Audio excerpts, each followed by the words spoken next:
श्रीमन्नारायण नारायण। आपको स्वागत करते हैं। जी हाँ, राम राम शर्मिला जी, मेरा राम सारे श्रोताओं जहाँ से भी आप श्रवण कर रहे हैं, देश से विदेश से। हम इस सप्ताह 7वां हफ्ता आ गया है और हम आपके बीच में गरुड़ पुराण का उपदेश लेकर के आए। भगवान श्री कृष्ण का जैसे भागवत गीता है वैसे ही भगवान विष्णु का इस गरुड़ पुराण है। महापुराणों 18 महापुराण में एक महापुराण मानी जाती है और इसके ही दोनों ही गीता जैसे उपदेश जैसी है कि क्या हमको करना चाहिए, कैसे हमको रहना चाहिए, क्या अंत्येष्टि के समय क्या करना चाहिए। ऐसे ही गरुड़ पुराण अपने बीच में आई है कि भगवान बता देते हैं कि कैसे हम लोग को सुनने के एक लाभ ये है कि हम कम से कम जान जाए कि भगवान हमसे क्या चाहते हैं। अक्सर हम कुछ ना कुछ करते हैं जीवन में, पूजा पाठ करते हैं, धर्म कर्म करते हैं अथवा नहीं करते हैं, तो फिर सोचते हैं कि हम नहीं करने से क्या हानि है और करने से क्या लाभ है, और विधि विधान समझने में कितने लाभ है कि हम समझ जाएं ताकि हम किसी के लिए और कोई और जिसको हम समझाएं वो हमारे लिए करे। ये सब हम नहीं जान पाएंगे जब तक हम इस पाठ को श्रवण नहीं करेंगे। तो ये पाठ हमारे बीच में आए हैं। मैं तो यही कहूंगा सभी से कि कम से कम व्यक्ति को, अपने बच्चों को, संतान को, परिवार को, मंडली को, सदस्यगण को कम से कम ये संस्कार जरूर देना चाहिए कि अंत्येष्टि समय, मृत्यु के समय क्या व्यक्ति के लिए करना चाहिए, क्योंकि लौट के हमारे ही लाभ होने वाला। जब हम अपने जान करके बैठे रहेंगे, हमारे बेला आ जाएंगे तो हमारे लिए कौन करेगा। इस बात को समझना चाहिए कि दूसरे को समझाएंगे, दूसरे को बतलाएंगे कि क्या उपदेश है, कैसे भगवान क्या चाहते हैं हम लोगों से। भगवान गीता में भी वही कहते हैं और इधर गरुड़ पुराण में भी वही बात आती है कि संसार में 3 प्रकार का सुख है। सुख कहाँ से प्राप्ति होती है? सात्विक है, राजसिक है, तामसिक है। 3 प्रकार का सुख है। पहला सुख क्या है? सात्विक है। सात्विक में गीता भी कही थी वही बात, और गरुड़ पुराण दोनों भगवान विष्णु अथवा उसका अवतार का उपदेश है। भगवान कहते हैं कि अपने सुख और दुख को नहीं विचार करना और दूसरे को सुख देने के लिए हम निकल जाए, वो सबसे बड़ा सुख। भगवान के भक्ति कोई कर लेता है वो सबसे बड़ा सुख है। और अगर जब हम इसको कहते हैं सात्विक सुख, दूसरे रूप से हम कैसे सुख ढूंढे तो राजसिक है। ये सुख कैसे कि दूसरे को दुख नहीं देना लेकिन अपने सुख लेना। दूसरे को दुख तो नहीं देना लेकिन अपने सुख ले लेना, बस स्वयं ही मिल गए। जैसे पेट भर लिए, भोजन कर लिया तो पेट भर गई, सुख प्राप्ति हो गई। तो ये राजसिक माना जाए कि संसार चलाने के लिए, जीवन चलाने के लिए सुख प्राप्त हुआ।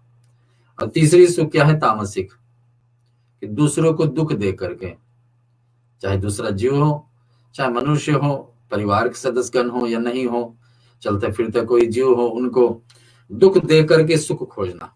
अपने को अच्छा लग गया कि दूसरे को दुख मिला, ये तामसिक है।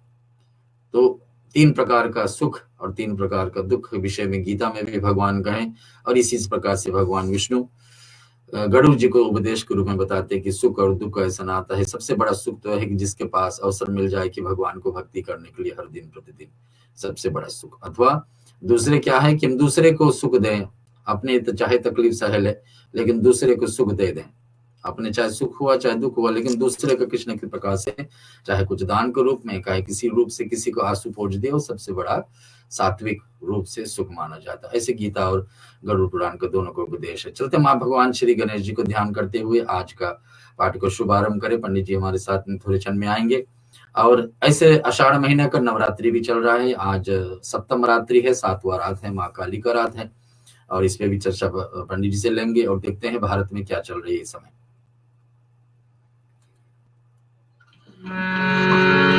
वक्रतुंड महाकाय सूर्यकोटि समप्रभा निर्विघ्नं कुरु मे देवा सर्वकार्येषु सर्वदा। गाइए गणपति जगवंदन, गाइए गणपति जगवंदन, गाइए गणपति जगवंदन, गाइए गणपति जगवंदन।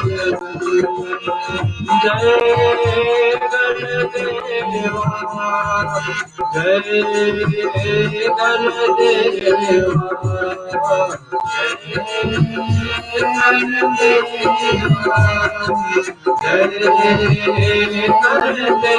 गणदेवा,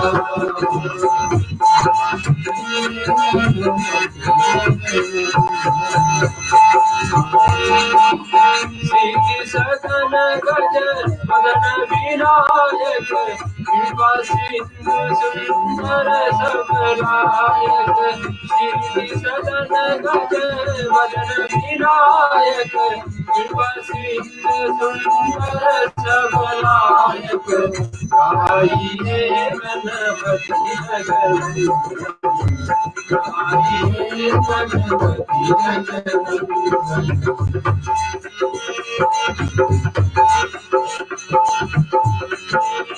मोदक प्रिय बुध मंगल दाता विद्यावारी भूति विधाता मोदक प्रिय बुध मंगल दाता विद्यावारी भूति विधाता गाइए गणपति जगत गाइए गणपति जगत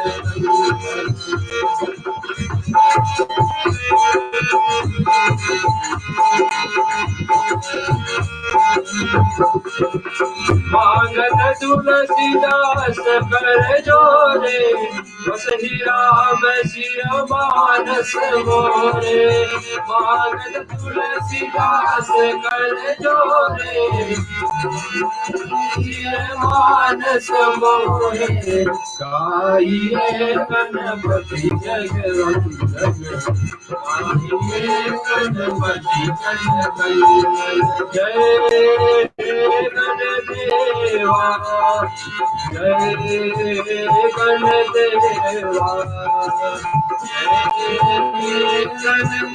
गणदेवा जय गणदेवा गाइए गणपति जगत गाइए गणपति जगत गणपतये नमो नमः सिद्धि विनायक नमो नमः अष्ट विनायक नमो नमः गणपति बप्पा मोरया नमो नमः अष्ट विनायक नमो नमः गणपति बप्पा मोरया गणपतये नमो नमः श्री सिद्धि विनायक नमो नमः अष्ट विनायक नमो नमः गौरी नंदन नमो नमः गणपति नमो नमः सिद्धि विनायक नमो नमः अष्ट विनायक नमो नमः गौरी नंदन नमो नमः। जी हाँ, गणेश भगवान को ध्यान करते हुए आज की कथा में आज की उपदेश को गरुड़ पुराण का पाठ को आरंभ करते हुए सुख के विषय में बात कर रहे थे। गरुड़ पुराण क्या कहती है और भगवान श्री कृष्ण गीता में उपदेश रूप से बताए थे कि सुख हम कहाँ से चाहते हैं, दूसरे से चाहते हैं, अपने से स्वयं कमा लेते। कहीं पाठशाला में तो सिखाया नहीं जाता है कि सुख कहाँ से मिलेगा, बस शरीर का अनुभव हो जाता है कि ये हम पहले थे तो अभी ऐसे हो जाएगा तो सुखी हो जाएंगे। ज्ञानशाला में पाठशाला में कहीं तो सिखाया जाता नहीं कि सुख ऐसा होता है।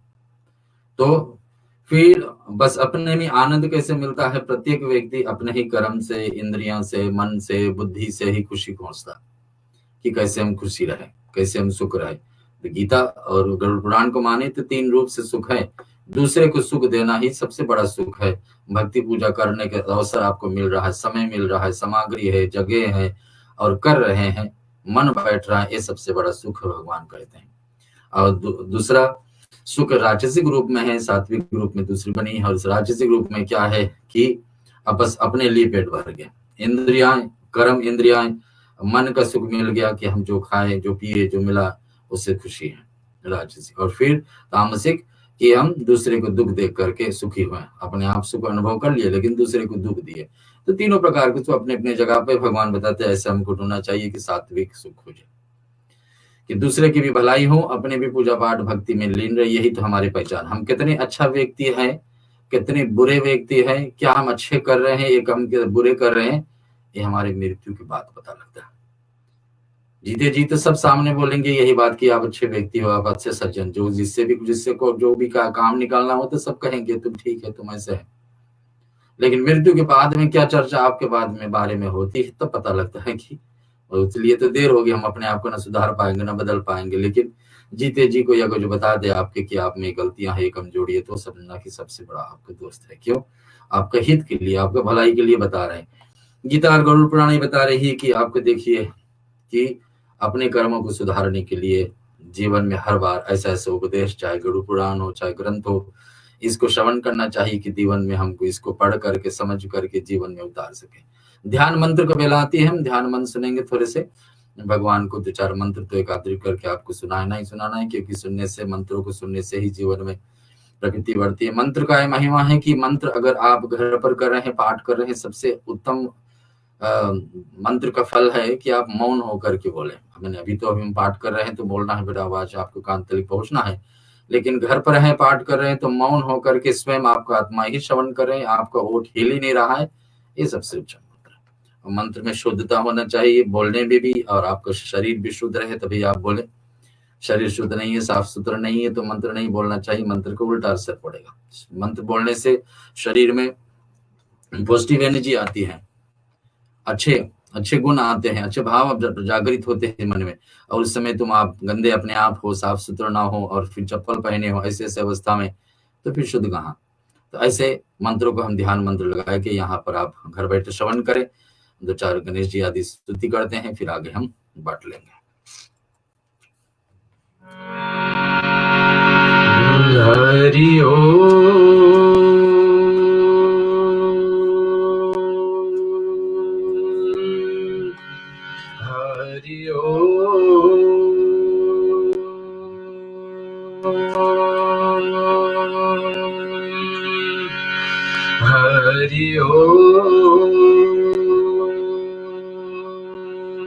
श्रीमन्महागणाधिपतये नमः।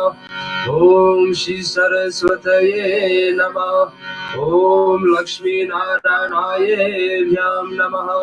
ओम उमा महेश्वराय भ्याम नमः। ओम वाणीहिरण्यगर्भाय भ्याम नमः। ओम शशिपुंदराय भ्याम नमः। ओम मातृपितृचरण कमले भ्याम नमः। ओम इष्ट देवताय भ्यो नमः। ओम कुल देवताय भ्यो नमः। ओम ग्राम देवताय भ्यो नमः। ओम वास्तु देवताय भ्यो नमः। ओम भूर्भुवस्सुः तत्सवितुर्वरेण्यं भर्गो देवस्य धीमहि धियो यो न प्रचोदयात्। ओम भूर्भुवस्सुः तत्सवितुर्वरेण्यं भर्गो देवस्य धीमहि धियो यो न प्रचोदयात्। ओम भूर्भुवस्सुः तत्सवितुर्वरेण्यं भर्गो देवस्य धीमहि धियो यो न प्रचोदयात्। ओम दशरथनंदनाय विद्महि सीतावल्लभाय धीमहि तन्नो राम प्रचोदयात्। ओम जनकनंदनाय विद्महि भूमिजाय धीमहि तन्नो सीता प्रचोदयात्। ओम दशरथनंदनाय विद्महि उर्मिलाप्रियाय धीमहि तन्नो लक्ष्मण प्रचोदयात्। ओम अग्निगर्भाय विद्महि वायुपुत्राय धीमहि तन्नो हनुमत प्रचोदयात्। शन्नो मित्राशो वरुणः शन्नो भवते नमः। शन्नो इंद्रो बृहस्पतिः शन्नो विष्णुरुक्रमः। नमो ब्रह्मणे नमस्तेवाय तमय प्रतिष्ठं ब्रह्मायसि तमय प्रतिष्ठं ब्रह्म वदेशामि नित्यं वदेशामि सत्यं वदेशामि। तन्वारौतु तद्वकारमौतु औतु माम् औतु वकारम्। ओम शांति शांति शांति। जय श्रोताओं, आज आषाढ़ महीना का शुक्ल पक्ष का सप्तमी तिथि है। सप्तमी तिथि और शुक्ल पक्ष का, इसको अगर रविवार को मिल जाए तो बड़ी उत्तम है भक्ति पूजा के लिए। रविवार का दिन भगवान सूर्य नारायण का होता है और सूर्य नारायण के साथ साथ में उनका सप्तमी तिथि बड़ा प्रिय होता है, और विशेष करके शुक्ल पक्ष का मिल जाए तो बड़ी और उत्तम है। शत्रु भय, रात्रि को भय, अंधेरा से किसी को डर लगता है तो अंधेरा भी दूर कर देती है, और वैसा माता काली वो भी डर हमारे जीवन से हटा देती है। कोई व्यक्ति जो माँ काली का स्तुति करे आज के दिन पर। विशेष करके काली मैया का दिन है। पंडित जी, इनका शुक्रवार पूजा का दिन उत्तम माने जाए कि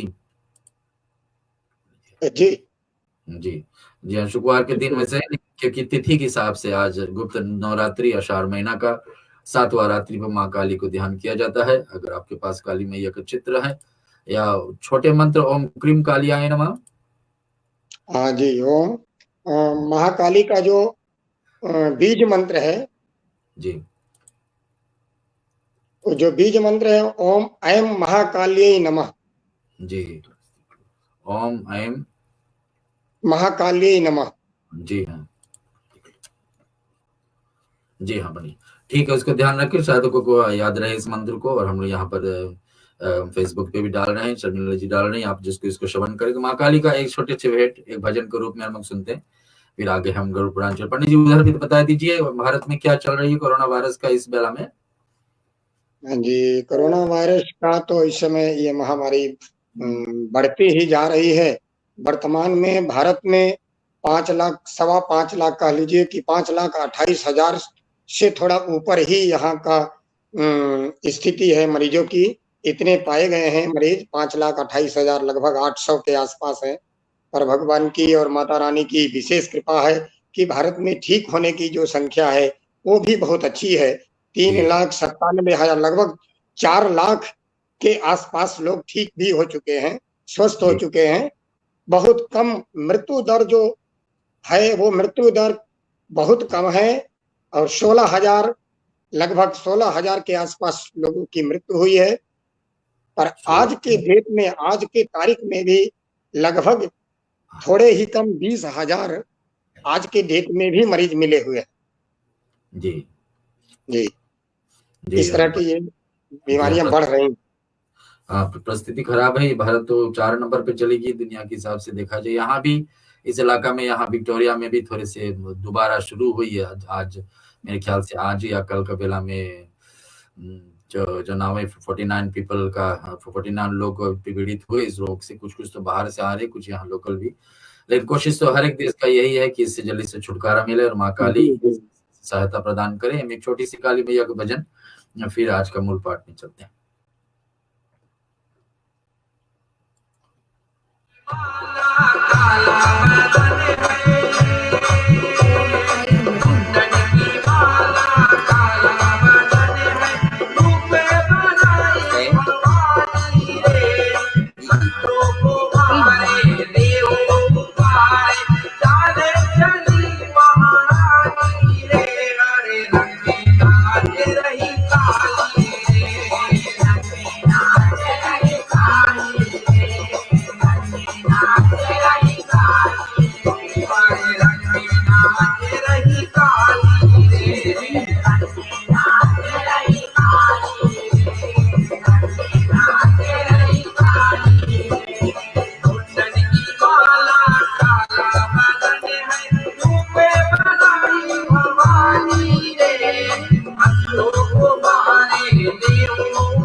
जय श्रोता काली मैया का छोटे से भेंट, छोटे से भजन हम फिजी से गायक रोनल जी से मुखार से सुने। मैया काली का आज विशेष दिन है उनका लिए सप्तमी तिथि पर और शुक्ल पक्ष का आषाढ़ महीना पर जो आज रविवार के दिन मिल रहा है, तो हम छोटे से इसके विषय में पंडित जी मुखार से सुने। कितने लाभदायक है इनका भक्ति, किसी भी देवी देवता का भक्ति हम अपने जीवन में उतारे तो बड़ी उत्तम माना जाता है।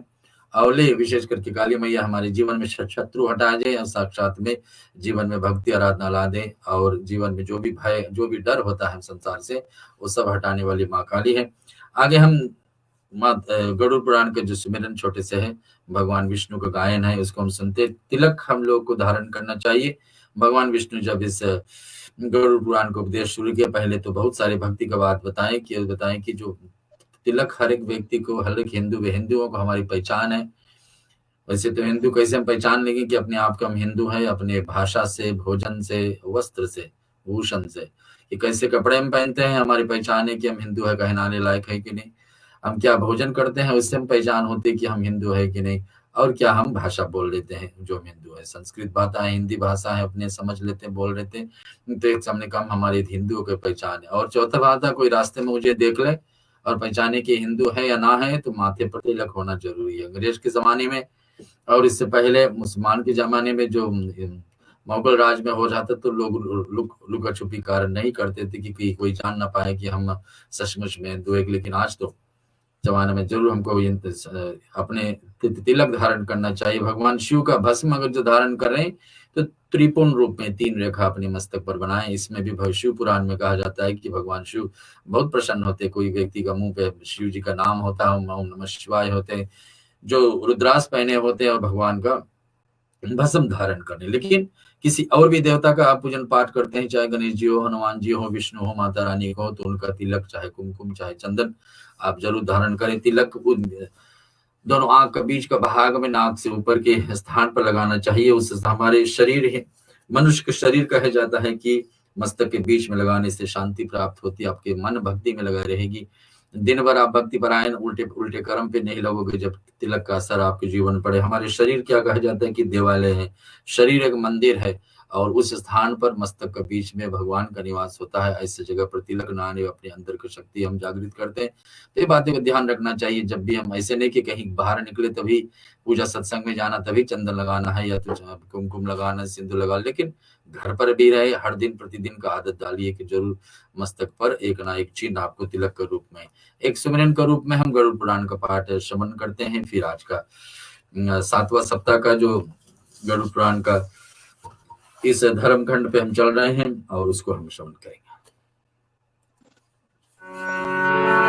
विघ्नेश्वराय वरदराय श्रीप्रियाय लंबोदराय सकलाय जगद्दिताय नागाननाय श्रुति अग्न विभूषिताय गौरी सुताय गणनाथ नमो नमस्ते। योन्ता पुरुष मम वाचा प्रसिद्धां संजीवयत किल शक्तिधरा सदाम्नां अन्य सहस्र चरणो शरणत्वगादीन प्राणां नमो भगवते पुरुषाय तुभ्यम्। अधरं मधुरं वदनं मधुरं नयनं मधुरं हसितं मधुरं हृदये मधुरं गमनं मधुरं मधुराधिपते अखिलं मधुरम्।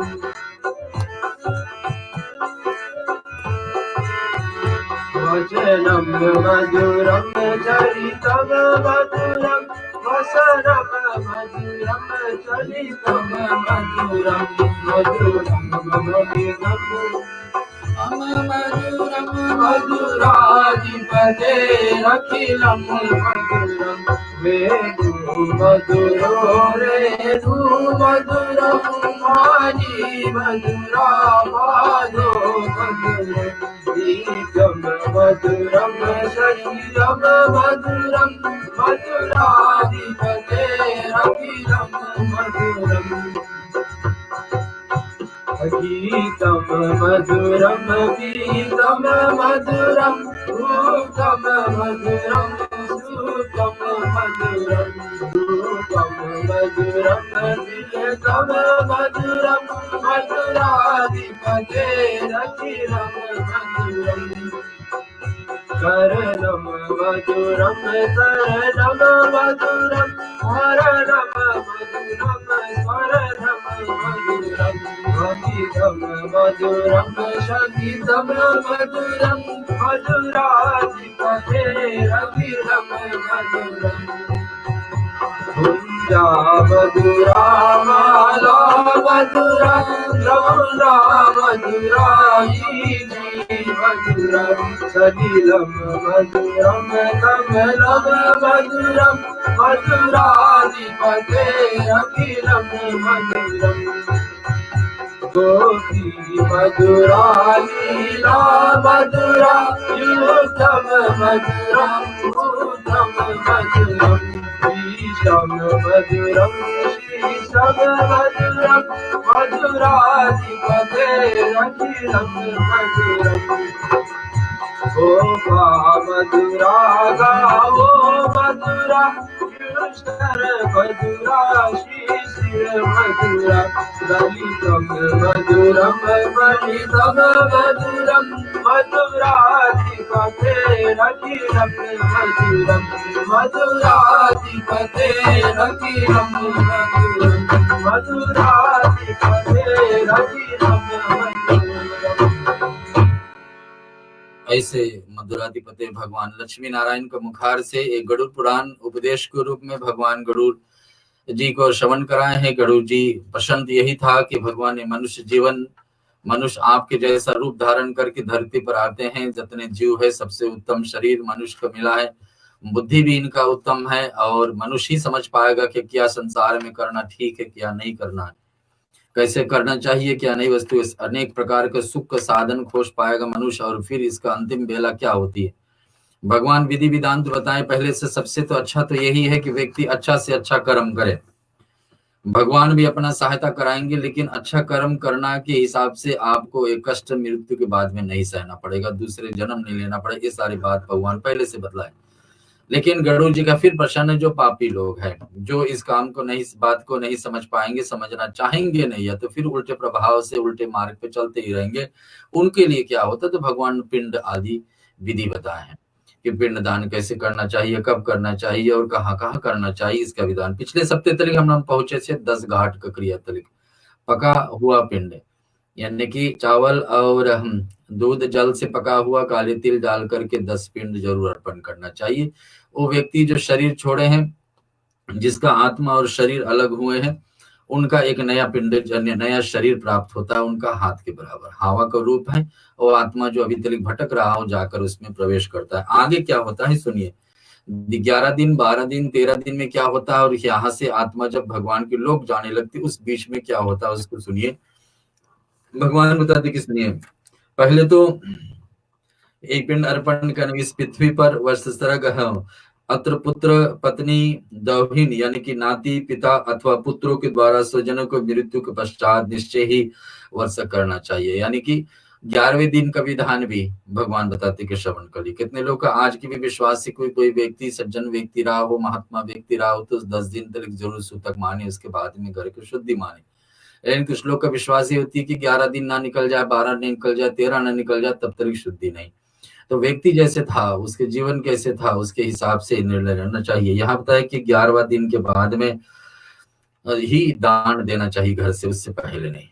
कि अभी तक 10 दिन के बीच में जितने भी गर्म हुए कुछ चीजें सामान्य खरीदना है तो फिर अपनी उससे तो खरीदना ही होगा। लेकिन जो बेटा या पोता या नाती या भाई या बंधु कोई भी क्रिया कर रहा है, क्रिया भी नियम के रूप से बेटा करे तो उत्तम है, नहीं कर पाए तो भाई करे, तो भाई का बेटा करे, ना कर पाए तो बेटी का बेटा करे या नाती करे, या तो फिर उनका पत्नी करे। अन्यथा कोई नहीं पाए तो स्वयं पंडित जी भी कर सकते हैं इस क्रिया को। यहाँ पर बता रहे कि अभी 2 सप्ताह पहले हमारे जीवन में ऐसा व्यक्तिगत अनुभव हुआ कि एक व्यक्ति को क्रिया करने के हम पहुंचे, वहां उनको जो पत्नी थी वो बताया कि मैं नहीं कर पाऊंगा क्रिया, आपको करना हो तो आप करिए, आपका विधि विधान अलग है, हम उसमें नहीं भाग लेंगे। दूसरे जात के थी, लेकिन जो व्यक्ति गुजरा था अपने हिंदू ही था, तो उनका परिवार ने मांग की कि पंडित जो आपको बनता है वैसे कर डालिए।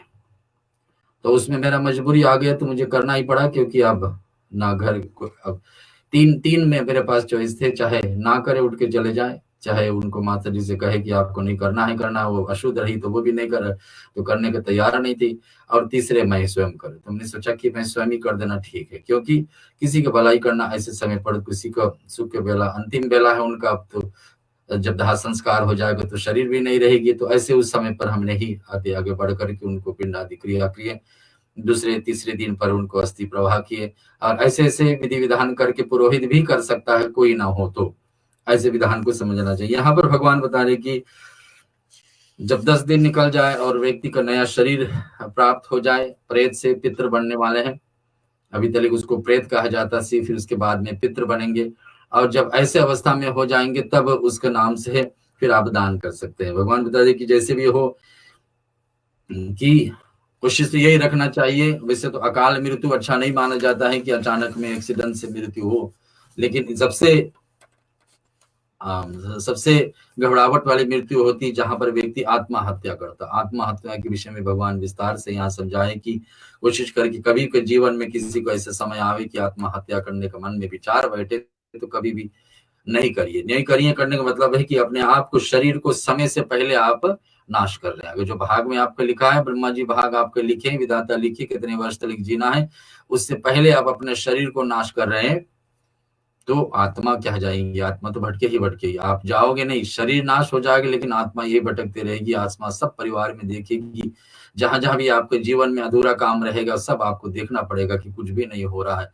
शरीर होता तो कम से कम आप उसमें सहायता कर सकते। परिवार में दुख पड़ेगा आपको, फिर भी वहां रहना पड़ेगा। आप सोचोगे मैं नहीं रहूंगा, शरीर तो है ही नहीं, लेकिन आत्मा जब देखेगी, क्योंकि आत्मा भटकते रहेगी प्रेत की तरह। और बताते कि आपको बहुत समय तक ये कष्ट सहना पड़ेगा कि जितनी उम्र आपको लिखा था उसके हिसाब से आपको उतने दिन तक धरती पर भटकना पड़ेगा।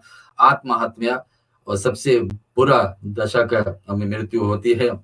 और कभी ना कभी जीवन में दुख, जो भी दुख होता है भगवान बताते हैं उसका सुझाव होता है। कभी कभी ग्रंथों में, कभी कभी कथाकार के मुख से निकलता है कि किसी का दुख आने से पहले उसका सुझाव निकल जाता है कि ये सुझाव है, तब दुख सामने आता है। तो ये कोशिश करें कि आप कभी भी आत्महत्या नहीं करें। आत्मा किसी का नहीं है, आत्मा तो परमात्मा ही नहीं जाकर मिलने वाला, लेकिन कब मिलेगा? जब अवधि पूरा होगी, जब उम्र पूरी होगी। मृत्यु के समय अपनी पाप और पुण्य समर्पित कर दे व्यक्ति। भगवान बता रहे ये भी, अगर जो व्यक्ति सचमुच में जीवन अंत होते होते भगवान को कह दे कि भगवान हम तो आपके लिए हैं, मैं आपका हूं, जब भी आप चाहो मुझे ले लो, ऐसे करते करते कोई शरीर छोड़े तो समझना कि अपने आप को सरेंडर कर दिए भगवान को सौंप दिए। तो भगवान बताते ये तो मुक्ति का रास्ता बन जी की, जीते जी आप अपने आप को मुझे सौंप दिए। जैसे अर्जुन बहुत कोशिश किए, प्रयास किए कि कैसे युद्ध को मैं जीतूं, कैसे युद्ध को मैं लड़ूं। जब उपाय ना मिला तो भगवान के शरण में गए। ऐसे ही द्रौपदी ने अपने पांच पतियों को तरफ देखे, कोई उपाय ना मिला तब भगवान को ढूंढे। ऐसे ही अगर हमारे और आपके जीवन में अंतिम बेला आ जाए और उस समय हम सौंप दे अपने आप को कि भगवान हमारे पाप और पुण्य सब आपके समर्पित कर रहे हैं, शरीर भी आपको समर्पित, जब आपको उचित लगे हमें उठा ले। मुश्किल तो है कहना कि आप कैसे भगवान से कहोगे कि मुझे उठा ले जब आपको उचित लगे, लेकिन अगर ऐसे करते हैं तो भगवान बताते कि समझना आपकी मोक्ष के द्वार खुल जाते। बिना कारण ही पुण्य कर लेना ये अच्छी बात है कि जीवन में कोई दुख तकलीफ आ जाए, आपको भी बताएं कि ऐसा दुख तकलीफ आया, आपको 16 सोमवार व्रत करना पड़ेगा तभी दुख दूर होगा। लेकिन उससे पहले अगर जो आप व्रत किए हैं तो निष्काम भाव से किए, भक्ति आराधना कर आपसे कि हमारे जीवन में सब कुछ ठीक लगा तो हम पूजन कर रहे हैं, तो पुण्य कर्म करते ही रहना चाहिए। ये भगवान उपदेश दे। ऐसा नहीं सोचना चाहिए कि दुख आए तभी हम पूजन करें। दुख आने पर जो पूजन करें तो मतलब का बात हो गया कि मतलब ही हुआ कि मतलब निकला कि हमारे दुख था तब हम पूजा पाठ में लीन हुए। तो यहाँ भगवान बताते पुण्य करते ही रहना, बिना कारण के ही पुण्य करें। अगर दुख आने पर है पुण्य कर रहे हैं तो हर जाता है कि भाग बदल जाता है कि इसके कारण से हम पूजन कर रहे हैं क्योंकि हमारे जीवन में दुख आया। तो यहाँ भगवान बताए कि तीर्थ करें, व्रत करें, बिना स्वार्थ का, कथा सुने, जाप करें, ऐसे गुरु मंत्र, ऐसे ग्रहों का मंत्र, ऐसे गायत्री मंत्र का सहारा लेकर के जीवन चलाना चाहिए। लेकिन ये सब कब शुरू होगा? 10 दिन का क्रिया इधर पूरा हो जाएंगी, उधर सपिंडी क्रिया की तैयारी हो जाता। और सपिंडी क्या होता है? सपिंडी देर से देर 12 महीने के अंदर कर देना चाहिए। कोशिश तो यही है कि 11वां दिन या 12 दिन पर कर देना चाहिए। 11वां दिन इधर निकल जाए, 10 दिन का 10 घाट का क्रिया हो गया। गरुड़ पुराण कहती है कि 12वां दिन पर सपिंडी क्रिया करना चाहिए। सपिंडी क्या है? 3 पीढ़ी जो पहले चले गया, आपका आजा है, पर आजा है, पर आजा है, पितामह है, वृद्ध पितामह है, इनकी 3 पीढ़ी जोड़ करके उनके नाम से जोड़ना चाहिए कि 4 पिंड अलग से निकालें। 16 पिंड का नियम हम लोग सुने हैं कि 12 दिन पे या 13 दिन पे, जैसे कुल की परंपरा अनुसार करना चाहिए। 12 दिन पे ही परंपरा बनती है, 13 दिन पे घर शुद्धि का हवन होना चाहिए। तो उस दिन पिंड अर्पण करने के बाद में 4 पिंड अलग से देना चाहिए सपिंडी के लिए। सपिंडी का अर्थ होता है कि जो पहले चले गए, आशा तो यही रहे कि कुल वहां पर जाकर के स्वर्ग में बैठे, मोक्ष धाम पे बैठे, तो उनको पुण्य को हम मांग कर रहे हैं कि हमारे कुल से, आपका कुल जो चले गए उनको कुल से, और हमारे जो हम जीवित है हमारे कुल से एक और व्यक्ति आ रहा है, इसको अपने साथ में आप जोड़ लीजिए। इसको कहते हैं सपिंडी क्रिया। यहाँ गरुड़ जी को भगवान विष्णु बता रहे कि देर से देर इसको 12 महीना के अंदर कर देना। वार्षिक क्रिया हो, साल की क्रिया हो, उससे पहले 12वें दिन, 3 पक्ष में, 6 महीने में, अथवा वर्ष के अंत में सपिंडीकरण कर देना चाहिए, भगवान विष्णु कह रहे हैं गरुड़ जी से। अथवा जिस मृतक के निमित्त इस षोडश श्राद्ध को संपन्न करके ब्राह्मणों को दान नहीं दिया जाता है, उस प्रेत के लिए अन्य 100 वर्ष हम 100 श्राद्ध करने से भी मुक्ति प्राप्त नहीं होती कि उससे पहले कोई दान न करे। सपिंडी क्रिया बड़ी आवश्यक है कि हम जोड़ दे उस कुल में जिस कुल में वो जन्मी थी, जिस कुल में उसके चले गए, जिसके कुल में पहले से जो गए। और प्रति मास श्राद्ध मास के अग्रपति से गृहीत तिथि पर होना चाहिए। फिर बताया जिस तिथि पर वो व्यक्ति शरीर छोड़े हैं। हर एक त्योहार हमारे जीवन में, संसार में, सनातन धर्म में कितने सारे त्योहार है, हर दिन कोई ना कोई रूप से त्योहार है, चाहे गणेश जी का त्योहार है, चाहे शिव जी का है, विष्णु का, माता रानी, कोई ना कोई त्योहार हर दिन प्रतिदिन है ही।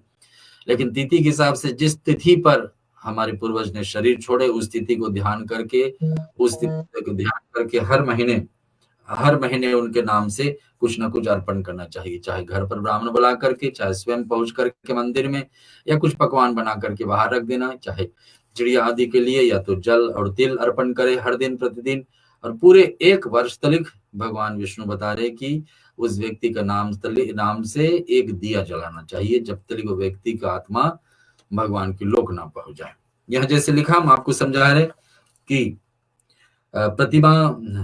प्रतिमास श्राद्ध मास के अद्वितीय से मृत तिथि पर होना चाहिए, जो अथवा 3 दिन कम से रहने पर कहते हैं कि बाद में, अथवा 6 महीने बाद में करना चाहिए, अथवा फिर अभयुक्त विवाहित मंगल कार्य अनिवार्य रूप से उपस्थित होने पर, कार्य आने पर भी 3 पक्ष अथवा 12 दिन के बाद करना चाहिए। मनुष्य को कुल धर्म असंख्या, उनकी आयु भी शरणशील हो जाता है। तो परिवार में विवाह आदि आगे तैयारी है कि 1 साल के अंदर भी विवाह होगी, कुछ मंगल कारण होने वाला है, तो सपिंडी क्रिया जरूर करा देना चाहिए। सपिंडी क्रिया कराने के बाद में आपकी रास्ता खुल जाती है कि कुछ ना कुछ उत्सव जो आप इस कारण से रुकी है, तो उसको आप करवा सकते हैं। यहाँ पर बता रहे कि अगर जो पति और पत्नी एक साथ गुजर गए, तो एक करण पति को पति का सपिंडी कराना, पति को जोड़ जाना चाहिए उसके पूर्वज के साथ में। पत्नी साथ ही साथ गुजरी है तो भी वो पति के साथ नाम जोड़ करके अलग से पत्नी का नहीं करना चाहिए। पत्नी बाद में गुजरी है तो पूरा का पूरा विधि करना चाहिए, लेकिन साथ में गुजरी है तो एक उसी पति के साथ में उसके प्रेत का जो पितृ भाव को आ जाने के बाद में उस प्रेत तथा अन्य उसके पितृ पितामह आदि पितरों समस्त श्राद्ध की सामान्य विधि से अनुसार करना चाहिए कि अपने कुल को परंपरा को ध्यान करके, लेकिन जितने आजा पराजा पर जितने का नाम याद है कुल का, उस सभी को नाम जोड़ करके उसमें करना चाहिए। चिताओं में प्रवेश करके ही इसी प्रकार से बता दी, किंतु श्राद्ध पति पत्नी का पृथक किया जाता है। यदि स्त्री पति के साथ गुजरती है तो नियम उससे बदल जाती है, लेकिन नहीं अलग से गुजरी तो पूरा अलग से विधान से उसका पूरे के पूरे 12-13 दिन तक निभाना चाहिए। और अन्य किसी दिन भगवान बताते कि 9 श्राद्ध जरूर करना चाहिए। 9 श्राद्ध को एकदम भगवान बताए, इसका कोई रुकावट नहीं है, करना ही करना चाहिए।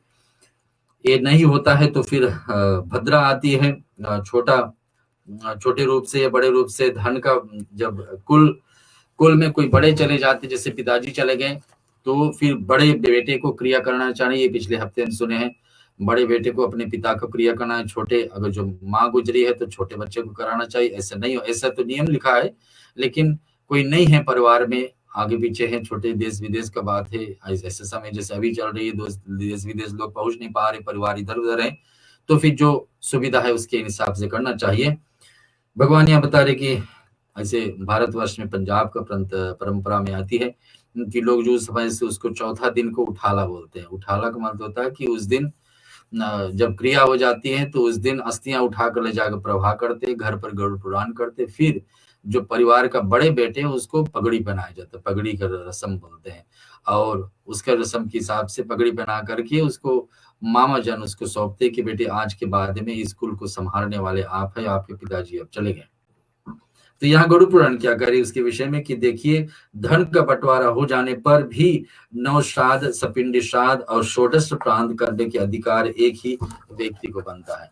अगर एक ही व्यक्ति कर ले सब कुछ, वही दाह संस्कार कर अपने जिसके जो गुजरे हैं उनके लिए, वही उसको फिर अस्थि प्रवाह करे, वही 10 दिन का करे, वही पूरे नेम से जिए 10 दिन, और वही फिर 13वीं 12वीं और साथ में 6 महीना वार्षिक क्रिया करे, तो उत्तम में नहीं हो सका देश विदेश के कारण आने जाने की दिक्कत में, तो दूसरी बात है। लेकिन कहाँ पर 9 श्राद्ध के नियम है मृत्यु के स्थान पर, हम लोग यहाँ पर नहीं करा पा रहे क्योंकि अस्पताल में कोई गुजरता वहां पर पिंड नहीं निकाला जाता है। लेकिन यहाँ बताते कि जहां पर व्यक्ति शरीर छोड़ता है, जहां आखिरी सांस लिया जाता है, कल पिछले सप्ताह जहां हम लोग सुने थे तो उसमें यही आया था उपदेश कि अगर जो कोई व्यक्ति अस्पताल में एकदम शरीर छोड़ने वाले हैं, अस्पताल का डॉक्टर और वहां का जो कर्मचारी लोग हार जाते हैं कि इसका कोई जीने का आसरा नहीं बचता, तो उसको यही उपदेश, यही मांग करना चाहिए कि इस व्यक्ति को हम घर ले जा करके अंतिम बेला में घर पे ही शरीर छोड़वाएंगे।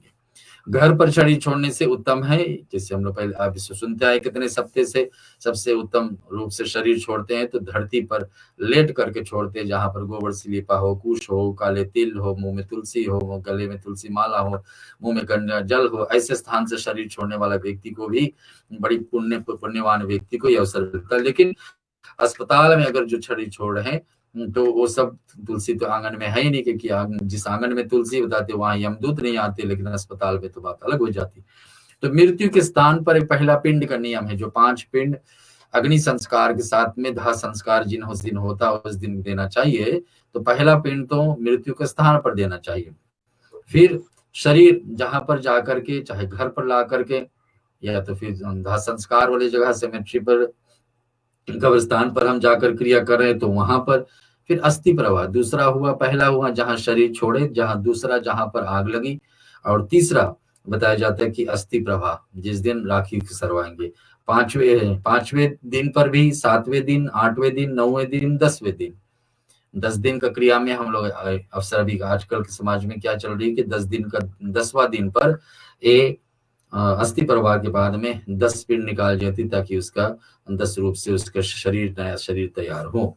फिर 11वें दिन ऐसे कर करके द्वादशी के पर, अगर जो कोई द्वादशी के दिन शरीर छोड़ता है, 12वां तिथि जब पड़ जाए, एकादशी पड़ती है ना, एकादशी के एक दिन बाद में पड़ती है द्वादशी।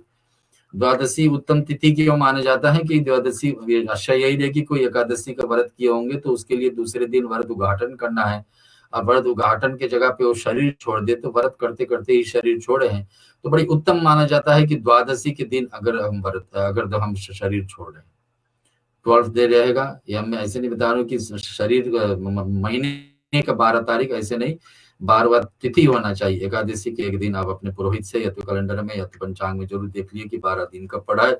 उस दिन आप शरीर छोड़े हैं तो स्वर्ग लोग कम से कम जितनों भी जीवन में अपीति किए होंगे, लेकिन कुछ ना कुछ दिन स्वर्ग में निवास जरूर मिलने वाला है। भगवान बता रहे कि अब मैं तुम्हें 9 श्राद्ध के विषय में बता चुका हूँ, और इस मृत्यु के स्थान पर क्या क्या विधि होती भगवान बताते कि जहां पर आंग श्राद्ध और द्वितीय श्राद्ध में एक ही पवित्र धन, जब ब्राह्मण भोजन कर चुकते हैं 12 दिन के बाद में ब्राह्मण को नियम बनता है कि उस जगह पर भोजन करें। उससे पहले ब्राह्मण और जो गुरु दीक्षा लिए हैं जीवन में, और जो व्यक्ति अशुद्ध में ना फंसना चाहे तो उस घर से कुछ पानी तलिक ना पिए जहां पर कोई किसी ने शरीर छोड़े है। किसी शरीर छोड़े, आप उस कुल के नहीं है तो अब अधिकार नहीं बनता है कि उस कुल में जाकर कुछ खाए पिए उस घर पर। आपको बाहर ही खा लेना चाहिए, अथवा इस स्थान पर आपको बाहर से कुछ बना करके ला दे तो और सहयोगी है, अन्यथा वहां पर कुछ खाना तो बिल्कुल नहीं चाहिए। ब्राह्मण को तो बिल्कुल वर्जित किया गया है।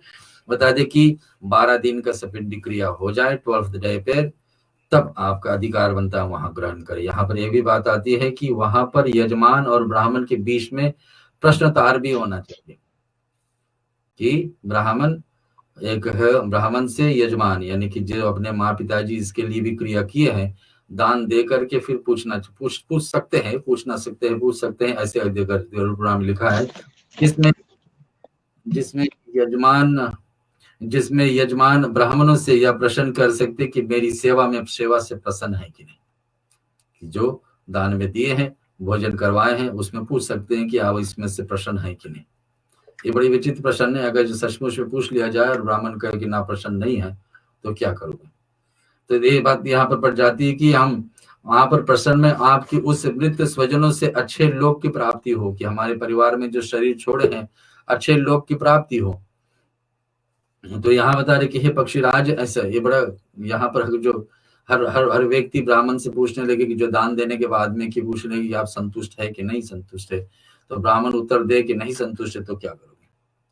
तो ये दृष्टांत आती है कि रावण जब श्रीलंका भगवान शिव ने बनवाए, भगवान शिव ने श्रीलंका को बनवाए अपने और पार्वती के लिए रहने के लिए, और वहां पर रहने के लिए तैयार किए। रावण को बुलाए कि आप आइए गृह प्रवेश कर पूजा कराइए, और रावण वहां पहुंचे। पूजा कराने के बाद में भगवान शिव, पार्वती ने मना किया कि ऐसे प्रश्न मत करिए, लेकिन शिव जी पूछ दिए कि आप खुशी है जो हम दक्षिणा में दिए।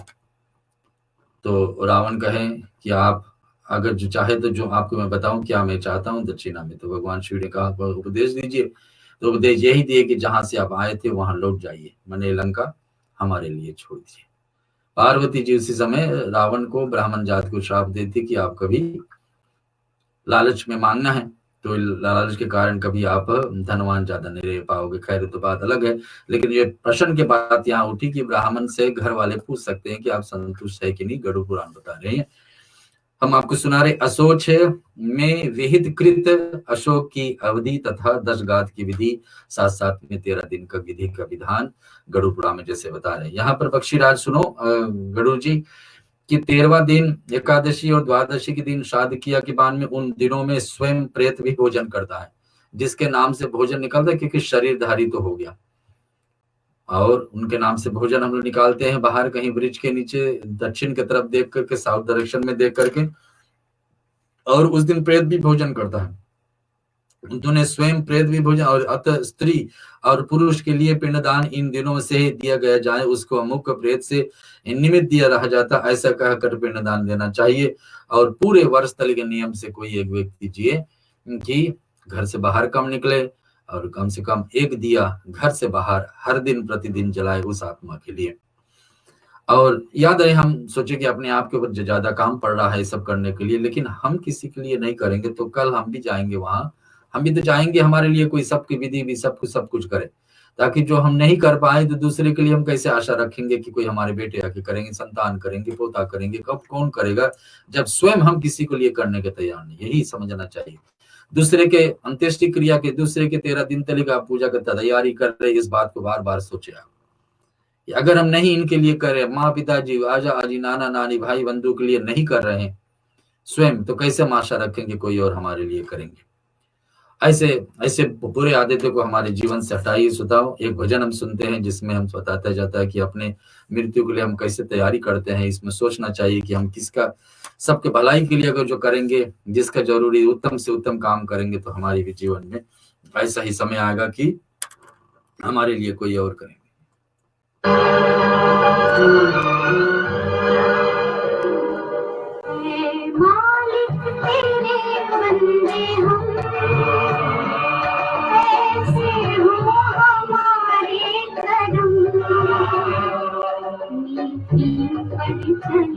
और पति से चले दादी हंसते हुए निकले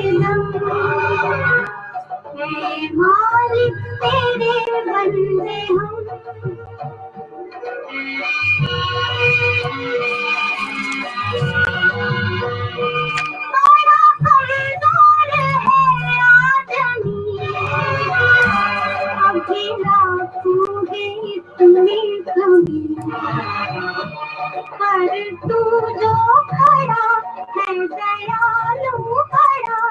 तेरी कृपा से धरती थमी, दिया तूने हमें जब जन्म, तू ही झेलेगा हम सबके गम।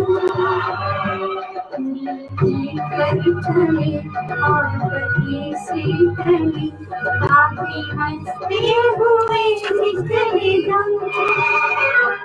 हे मालिक तेरे बंदे हम।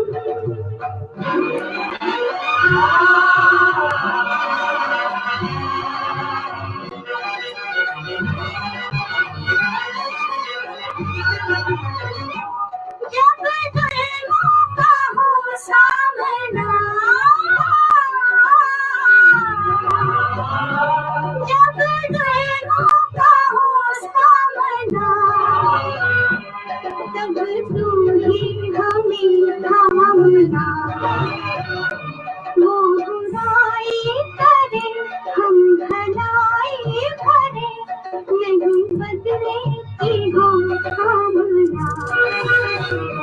बढ़ते प्यार का हर कदम, और मिटे बैर का ये भरम। और बदी से चली, काफी हंसते हुए निकले दम।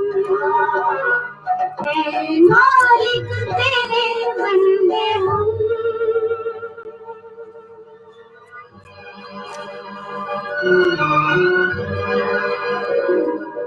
हे मालिक तेरे बंदे हम, ऐसे हो हमारे करम। नीति पर चले और बड़ी से टले, काफी हंसते हुए निकले दम। हे मालिक तेरे बंदे हम। जी हाँ श्रोताओं, मैं आपको श्री गरुड़ पुराण भगवान विष्णु का मुखार से निकली हुई का उपदेश आपको श्रवण करा रहे। ये मालिक, हमको यही सोचना चाहिए कि हम किसी के लिए करें विधि तो नियम से मर्यादा से जतने जानकारी लेकर के करना चाहिए। कोई विधि को छोड़े नहीं। कम करेंगे तो एक दिन हमारे समय भी आएगा।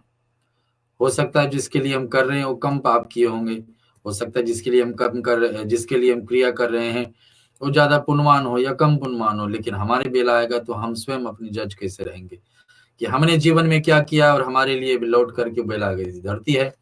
मृत्यु लोग में यही होता है, जज से करनी हो भरनी वाली बात तो है ही।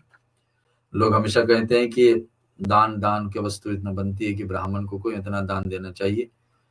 कहने का नियम है कोई भी गरीब दीन दुखिया को आप दान दे सकते हैं, लेकिन ब्राह्मण के दान दिया जाने वाले बात में ये हो जाती है कि वो अपने पुण्य का पहले जन्मों के पुण्य के हिसाब से वो ब्राह्मण बना है इस जन्म में, और इस जन्म में भी जितना ही ज्यादा से ज्यादा तो यही हो सकना चाहिए कि ब्राह्मण भी अपने इस जन्म में भी शुभ कर्म गायत्री आदि संध्या दोनों समय और शाकाहारी जीवन साथ साथ में ब्राह्मण को जैसे बनता है। भगवान श्री कृष्ण बताते गीता में, राम गुरु वशिष्ठ बताए हैं रामायण में कि ब्राह्मण को यज्ञ करना चाहिए, स्वयं अपने लिए दूसरे के लिए कराए, दान भी करे, दान ले भी, और साथ साथ में इस बताया कि ज्ञान और दान और साथ साथ में यज्ञ, ये तीन चीज स्वयं के लिए करे और दूसरे के लिए भी करे। ऐसा ब्राह्मण जो गरुड़ पुराण का पाठ, गीता जी के पाठ हमेशा करता है, तो जिस घर में जाता अपना पुण्य लेके जाता है। आपके पुण्य के हिसाब से उनको जो दान मिलता है वो पुण्य जाकर कि उस परिवार पर असर पड़ता है। इस कारण से बार बार कहा जाता है कि ब्राह्मण को दान। ब्राह्मण अपने कर्म पे नहीं जी रहा तो आपको सोचना चाहिए कि नहीं कर रहा, अपनी जैसे करना चाहिए कर्मकांड, जैसे विधि विधान करना चाहिए और नहीं कर रहा है, फिर भी पिछले जन्मों के कारण वो ब्राह्मण तो जन्मा है, तो थोड़ा बहुत पुण्य बनता है उसको पहले जन्मों से कारण से ब्राह्मण रूप में जन्मे हैं। तो इस बातें को ध्यान के ज्यादा इसमें मत फंसे कि किसको हम दान दे रहे हैं। यही दान उचित है जो कर्म कर्तव्य कराए हैं, और दान वो आपको जाकर उसके जिसको हम दे रहे हैं उसका पुण्य आकर आपके जीवन में, आपके परिवार में असर करे, ताकि आपके जीवन में आपत्ति ऐसा फिर ना आए। भगवान बता रहे कि सभी को समझ लेना चाहिए कि क्या करना चाहिए। 13 दिन का विधान यहाँ भगवान पूरा करते। धर्म कांड की पाठ हम छेड़े हैं इस पे गरुड़ पुराण पर, और इस पे तो बहुत विस्तार से कहा गया। बहुत से पहले एक एक देवताओं को पूजा के विषय में गया। गीता का पाठ भी इसी में है गरुड़ पुराण में। लेकिन जिस विधि को हमको समझ लेना उचित है, जिसमें बड़ी संशय रहती है, कंफ्यूजन रहती है, उस बातें को हम चुन चुन करके 16 सप्ताह के अंदर हम आपके बीच में छोड़ रहे हैं। आगे बढ़ते हैं। जब भगवान बता रहे कि श्रवण, चिंतन और मनन करना चाहिए, पहले कि हम इस पाठ को श्रवण कर रहे हैं, सुन रहे हैं, ये बड़ी बात है। हमेशा मैं कहता हूं कोई पाठ आप सुन रहे हैं तो समझना 10% काम हो रहा। चिंतन कर रहे हैं यानी उसको समझ रहे हैं, तो फिर 10 और हुआ। और फिर आखिरी है कि मनन, यानी कि उसको हम जो सुने हैं, समझ गए हैं और उतार रहे हैं जीवन में, ये तीनों हो जाए तो 100% पूरे के पूरे 100% लाभ हमारे जीवन में हो। चाहे पाठ इस बोलते रहे, कितने सप्ताह से हम बोलते आए, लेकिन सुने, समझे और वो उतारे नहीं जीवन में, तो फिर क्या मतलब कि अरे आए थे वैसे करवा दिए तो हम कर लिए। लेकिन जान लेना चाहिए कि क्या उचित है और क्या नहीं, इसके विषय में जान करके जीवन में उतारना चाहिए।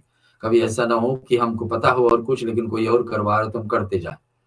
जैसे विभीषण के लंका में पहुंचे हनुमान जी विभीषण ने कहा कि हनुमान जी डांटे कि आप क्यों यहाँ पर बैठे हो, आप जानते सीता जी को हरण करके तुम्हारे बड़े भाई ले आए, तो आपको यहाँ बैठना ठीक नहीं, आप गलती को देख रहे हैं, फिर भी इसमें शामिल। विभीषण ने कहा कि हमारे बस की बात नहीं। तो हनुमान जी ने डांटा, आपको यहाँ से निकल जाना चाहिए। जब गलती हो रहा तो आप उसमें शामिल मत होइए। धर्म का, माँ पिताजी का, ग्रंथ का, अपने भगवान का कोई अपमान कर रहा है तो उसको नहीं सहन करना चाहिए। उसके मुंह आप नहीं रोक रहे हैं, नहीं रोक पा रहे तो उठ करके चले जाना चाहिए। ऐसे ही आपके जीवन में बेला है, आप जानते कुछ गलत है और ठीक नहीं हो रहा है, तो उसको आप मना करिए कि आप इस भाग में, इस पाप का भाग में नहीं शामिल होंगे। जो जरूरी है, जैसे समझ है वैसे करना चाहिए, क्योंकि उचित है कि जैसा लिखा हुआ आप समझ जाए, पहले सुन ले, समझ ले और उतार ले जीवन में। ये भगवान यहाँ बार बार उपदेश को बता रहे। आगे हम 13 दिन से आगे बढ़ते हैं, धर्म कांड पे है, और इसमें भगवान बता रहे कि अकेला इस यम लोक में चलना पड़ता है। संसार में जितने भी हैं, एक पति गुजरता है, एक व्यक्ति गुजरता है, तो उसका पत्नी उसके घर के द्वार तले ही जाती है साथ में। पत्नी तो शमशान भूमि जाना नहीं चाहिए, माताएं को तो जाना नहीं चाहिए, तो पत्नी सिर्फ घर के द्वार तले विदा कर देती पति को। परिवारजन कहाँ तक जाते हैं? शमशान भूमि तक। शरीर जिसको हम बचा करके सुरक्षित रखते हैं और अच्छे से अच्छे वस्तु देना है, खाना पीने के लिए, रहन सहन, उठने बैठने के लिए, शरीर में कोई कष्ट ना हो, दवा आदि रख करके सब सुरक्षित रखते हैं शरीर को अंतिम बेला तरीक। और शरीर कहाँ तरीक साफ देती है? चिता तरीक। शरीर में आग लगती, शरीर गई, तो साथ क्या दिया हमारा? हमारी कर्म। भगवान बताते कि आत्मा निकली, आत्मा को तो हम देख नहीं पाए, सूक्ष्म शरीर, जो छोटा शरीर आत्मा के साथ में जुड़ी है, वही जाने वाली। असली शरीर जो माँ पिताजी का वीर से हुई है, वो शरीर तो नाशवान थी और नाश हो गई, चाहे मिट्टी में गाड़ा गया, चाहे फिर अग्नि को दान दिया गया। तो भगवान ये बता रहे, आगे बढ़ते हैं। परिवार सब छूट गई, शरीर छूट गई, आत्मा अकेली पड़ गई। 13 दिन पापी व्यक्ति है, उनके लिए जो कुछ भी मिला है पिंड आदि, उसको ग्रहण करके अब यात्रा आरंभ करते हैं। यमदूत आकर फिर पकड़ लेंगे। दूसरे शरीर में जाने के पूर्व की शरीर के पिंड, शरीर दिए गए पिंडों से निर्मित, और दूसरे योनि में शरीर तो पितृ संभव माता पिता का वीर से उत्पन्न हुई थी, सो नाश हो गई। इन शरीर को प्रमाण, वय, अवस्था, संस्थान, आकृति, वश आदि श्राद्ध करने से श्रद्धा योम देह प्राप्ति करने वाली कर्मानुसार होते हैं। प्रमाण मात्र यम और मृत्यु लोक के बीच में 86,000 योजन, यानी कि उतने टाइम्स 15 कर दीजिए, उतने किलोमीटर यहाँ से दूर है, यहाँ से धरती से लेकर के यमराज की सभा में जाने के लिए। और वहां पर प्रतिदिन 47 यानी कि 247 यानी कि 247 किलोमीटर टाइम्स 15, उतने किलोमीटर चलना होगा, और आधा कोस मार्ग तर जाता है। ऐसे ऐसे भगवान बताते इस यमलोक को यात्रा में जीव को यमदूत खींचते हुए लेके जाते हुए प्राणी अपने जीवन भर पाप अनुरुक्त थे, उनके इस मार्ग को कष्ट भोगना पड़ता है। उसको विस्तार पूर्वक सुनो, क्योंकि ये सब ज्यादा से ज्यादा भगवान फोकस कर रहे हैं अभी के बाद में कि पिंड दान आदि किसके जरूरी पड़ती, जो व्यक्ति जीवन में बहुत से बहुत पाप किए। व्यक्ति पुण्य किए हैं तो इसके लिए पिंड का विधि विधान कर रहे हैं, परिवारजन कर रहे हैं, तो अच्छी बात है। नहीं हो पा रहा है तो वो भी ठीक है कि अपने पुण्य के हिसाब से अपने आप का, आत्मा का कल्याण, अपने दूसरे जीवन का, अपनी मृत्यु को सुधार लिए, अपने दूसरे जीवन का रास्ता सुधार लिए। भगवान यहाँ बता रहे कि देखिए 13 दिन कैसे गिरना चाहिए, यहाँ भगवान स्पष्ट रूप से बता रहे हैं। इसमें धर्मखंड में हम पढ़ रहे हैं आपको, मृत्यु के 13वें दिन वह पापी यमदूतों को कठोर पाशों में बांध लिया जाता। यहाँ नहीं बताते कि अग्निदान के बाद में 13 दिन, यहाँ बताते कि मृत्यु के 13वें दिन, मृत्यु से 13वें दिन के बाद में यमदूत पकड़ करके ले जाएंगे। अब हम रोके रहेंगे। इसी कारण से कहा जाता है कि जब किसी कोई व्यक्ति शरीर छोड़ दे, जल्द से जल्द क्रिया कर देना चाहिए। अपने परिवार का स्वार्थ इसमें नहीं देखना चाहिए कि देश विदेश से आएगा, एक बार देख लेगा, 2 बार देख लेगा, ऐसे अंत में पानी डाल देगा, ये सब बात अलग है। लेकिन जो चले गए उनका लिए क्या भलाई है? उनका भलाई है कि जल्द से जल्द उनका क्रिया हो जाए, उसी दिन हो जाए तो अति उत्तम। देश आदि कानून के हिसाब से 1-2 दिन फंसे हैं तो फिर देखा जाए, लेकिन कोशिश तो रखना चाहिए उसी दिन क्रिया हो जाए। यमदूत हाथ में अंकुश के लिए और क्रोध भाव से तने हुए भवों से युक्त दंड प्रहार करते हुए यमदूत उसको खींचते लेके जाते हैं। 13वें दिन के बाद यहाँ से अब चल पड़ी शरीर, आत्मा चल पड़ी। अभी तक आत्मा यही धरती पर थी। कहाँ थी? उस परिवार में, परिवार में कुटुंब में बैठी थी। यहाँ पर भवों से युक्त दंड प्रहार करते हुए लेकर के आगे बढ़ती, घींचते हुए, और कठोर पत्थरों से गिराता। तो कहीं कहीं पर उसको मार्ग में अग्नि जलती है, और कहीं कहीं पर सैकड़ों कष्ट सहना पड़ता है। वह याद नहीं, भगवान बता रहे कष्ट सहना होता है, नष्ट नहीं होगा शरीर। नया शरीर जो मिला है इसमें कष्ट पड़ेगा, दुख पड़ेगा, लेकिन ये शरीर नष्ट नहीं होना है, क्योंकि यही शरीर लेकर के आप यम द्वार पहुंचोगे। करने देते इस पुत्रों के द्वारा स्नेह पूर्वक अथवा अन्य किसी की पूर्वक कृपा पूर्वक पृथ्वी पर वह मासिक पिंडदान दिया जाता है, उसको वह वहां पर खाता है। जैसे हमने कहा कि हर महीना एक तिथि मिलेगी 12 महीना तक, जब तक वो व्यक्ति या आत्मा वहां घर तक पहुंचने चाहे, भगवान के धाम तक। तो जब तिथि मिलेगी तो उस तिथि पर आप भगवान उसके नाम से अगर जो पिंड अर्पण कर रहे हैं तो उसको खाने को मिलेगा ना। अगर जो कुछ भी नहीं दे रहे हैं, तिथि को ध्यान नहीं दे, कब शरीर छोड़े उसके लिए क्या हो रहा है, तो फिर कोई मतलब नहीं। याद रहे हम किसी के लिए कर रहे हैं तो अकाल हमारा बारी है, क्या पता हम लोग को कैसे कैसे मृत्यु हो, अकाल मृत्यु हो, अच्छे से मृत्यु हो, ना मृत्यु को बॉडी मिले, शव मिले, ना मिले, कैसे कैसे मृत्यु। तो दूसरे के लिए हमको भलाई करना ही करना चाहिए, ऐसे गरुड़ पुराण बार बार बता रहे हैं। ये हमको अपने आप के बारे में सिखा रहे हैं, गरुड़ पुराण सिखा रहे हैं कि हमको कैसे दूसरे के लिए करना चाहिए, अथवा ये हम कैसे अपने जीवन में उतारना चाहिए।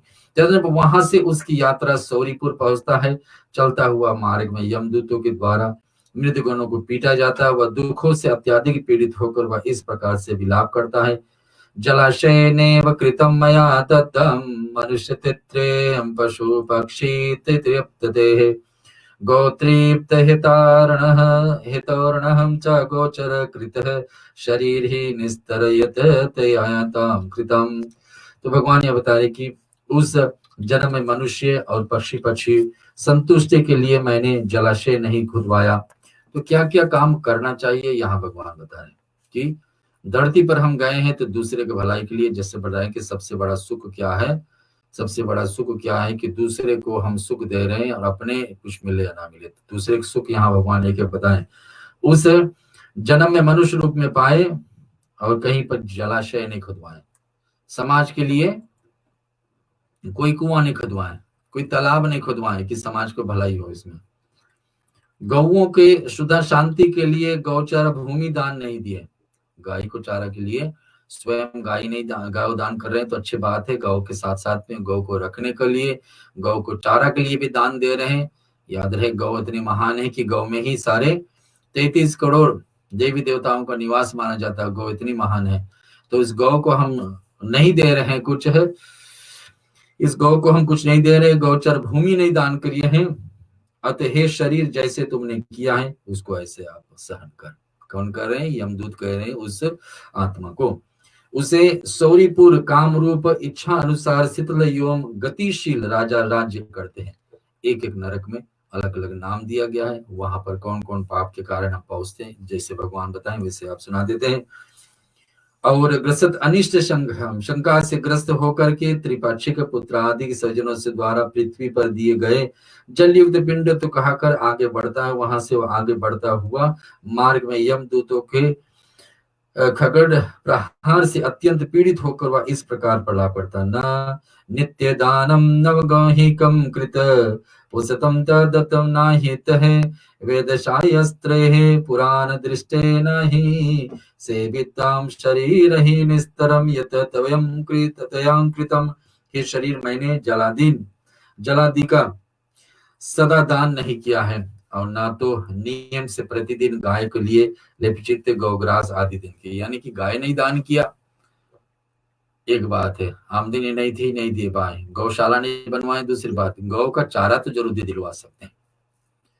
गौ का चारा के लिए कोई साधन हो सके इसको जरूर करना चाहिए, गौग्रास तो जरूर देने की क्षमता रखना से। वेद शास्त्रों को पुस्तकों में भी दान किया गया है और इस प्रकार से पुराणों में देखे हुए मार्ग तीर्थ यात्रा आदि का मैंने सेवन नहीं किया। कितने लोगों को अवसर प्राप्त होगा तीर्थ करने की फिर भी तीर्थ नहीं कर पाएंगे। तो यहाँ भगवान बता रहे कि तीर्थों में जाकर जैसे कि सातपुरी है, अयोध्या है, मथुरा है, काशी है, मांझी कांजी अवंतिका पुरी द्वारावती गंगा सप्तते मोक्षदायक है, 7 मोक्ष धाम वाली पुरियां हैं, यहाँ पर जरूर जाकर जाना चाहिए और भी तीर्थ में जाएं। लेकिन मनुष्य शरीर होकर के हम तीर्थ में नहीं पहुंच पाए, ये बड़ी विपाक का भाग हमारे। उसी से अपना निस्तार करो। इसके बाद में जीव नागेंद्र नगर पहुंचता है। 13 दिन के बाद में यात्रा आरंभ हो गई। कहाँ कहाँ जाकर के कौन कौन मृत्यु के पास में यम द्वार के पहुंचते पहुंचते कहाँ कहाँ जाना पड़ता है, वहां पर क्या होता है। वहां पर वह अपने बंधु बांधवों के द्वारा दूसरे महीने के दिए गए अनंकर खा करके आगे और प्रस्थान करता, जलते हुए उसके ऊपर यमदूतों के द्वारा कृपा का मुट्ठियों के प्रहार एक जाने पर वह प्रहार प्राप्त होता है। पराधीनमः भूतम सर्व ममः मुख शिवो मनेः महताम पुण्य योगन मनुष्यम लब्धावान। हम बहुत बड़े पुण्य करने के लिए पश्चात मुझे मनुष्य योनि प्राप्त हुआ। ऐसे सोचना चाहिए कि जो शरीर हमारे पास अभी है और शरीर हमारे पास है, कौन से कर्म हमने पहले किए थे, इस कारण से इस जीवन में ऐसा शरीर है जिसमें कोई रोग नहीं, जिसमें कोई बीमारी नहीं है, सब कुछ खाने पीने के लिए, समय पर रहने उठने बैठने के लिए साधन ठीक है। तो समझना चाहिए किसी न किसी जन्म से हमने कोई बड़े कर्म किए थे, कारण से ऐसा है। तो ये जब मिला है ऐसा, तो इस शरीर को उत्तम कर्म में लगा, अच्छे से पुण्य कर्म में लगाते रहना चाहिए हर दिन प्रतिदिन। यहाँ भगवान बता रहे छोटे से अपने कमाई से थोड़े थोड़े भाग हर दिन प्रतिदिन निकालना चाहिए दीन दुखिया के लिए। जिसके पास नहीं है वो अपने कर्म के हिसाब से दुखी है, तो आप अपना सुख से थोड़ा निकाल करके उस व्यक्ति के लिए रखना चाहिए, चाहे जितने भी मात्रा बने। बहुत बड़े पुण्य के कारण हमने मनुष्य शरीर प्राप्त किया है, किंतु मुझे राज के सब कुछ पराधीन हो गया, अर्थात मनुष्य योनि प्राप्त करके भी कुछ सत्कर्म ना करें, क्योंकि छोड़ करके शरीर तो वही जाना है ना? अच्छे कर्म व्यक्ति भी जा रहा है, बुरे कर्म वाला भी जा रहा है, दान किए वाला दान लेने वाला दोनों व्यक्ति वही जगह पहुंचे। तो यहाँ भगवान बताया कि इस प्रकार से विलाप करता हुआ जीव तीसरे मास में तीसरा महीना जब होता है तो गंधर्व नगर में पहुंचता है। वहां पर तदंतर समर्पित किए गए तृतीय मासिक तीसरा दिन का तीसरा महीना का पिंड वहां पर खाकर वह पुण्य आगे की ओर चले जाते हैं। तीसरे महीने में साउथ के यहाँ कभी समाज में साउथ के लोग 3 महीने भी क्रिया करते हैं। 100 दिन बीतने के बाद में यहाँ बता रहे कि उस दिन इनका पिंड अर्पण करता है, तो वहां पर नागेंद्र भवन में गंधर्व नगर में पहुंचता है, वहां पर ग्रहण करके आगे बढ़ते हैं, आगे की ओर चले जाते हैं। मार्ग में यमदूत उसको कृपान के अग्रभाग में मारते हुए जिसका आहत होकर वह पुण्य इस प्रकार विलाप करता, क्या करके रोता है इस समय, उपापात्मा मया न दक्त न हुतम हुताशने तपो न तृप्तम हिम शैलांग्रह न सेवितम गंगा महो महाजलम शरीर ये निस्तरम यत तवाम कृतम। मैंने कोई दान नहीं दिया, अग्नि में आहुति नहीं डाली, और ना तो हिमालय की गुफा में जाकर कभी गए। अरे मैं तो ना इतने नीच हूं कि गंगा में कभी परम पवित्र गंगा में स्नान भी नहीं किया, कभी उसको हाथ से छुए भी नहीं। इसलिए हे शरीर, जैसे तुमने कर्म किया है उसी के अनुसार अपना निस्तार करो। आपने जैसे किया है उससे करनी भरनी वाली बात सीधा है।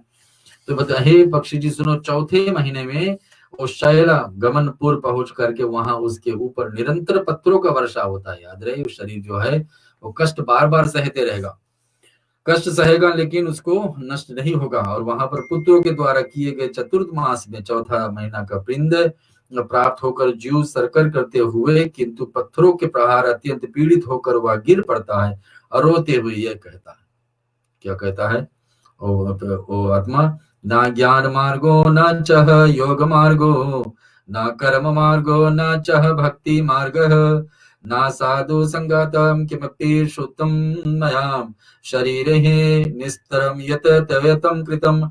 मैंने ना तो ज्ञान मार्ग को सेवन किया है, ना योग मार्ग, यानी कि मुक्ति का दो द्वार है, रास्ता है। ज्ञान, अच्छे से नॉलेज पा लेना और उसके हिसाब से जीवन जीना, अच्छे से अच्छे कर्म, पाप से हट जाए।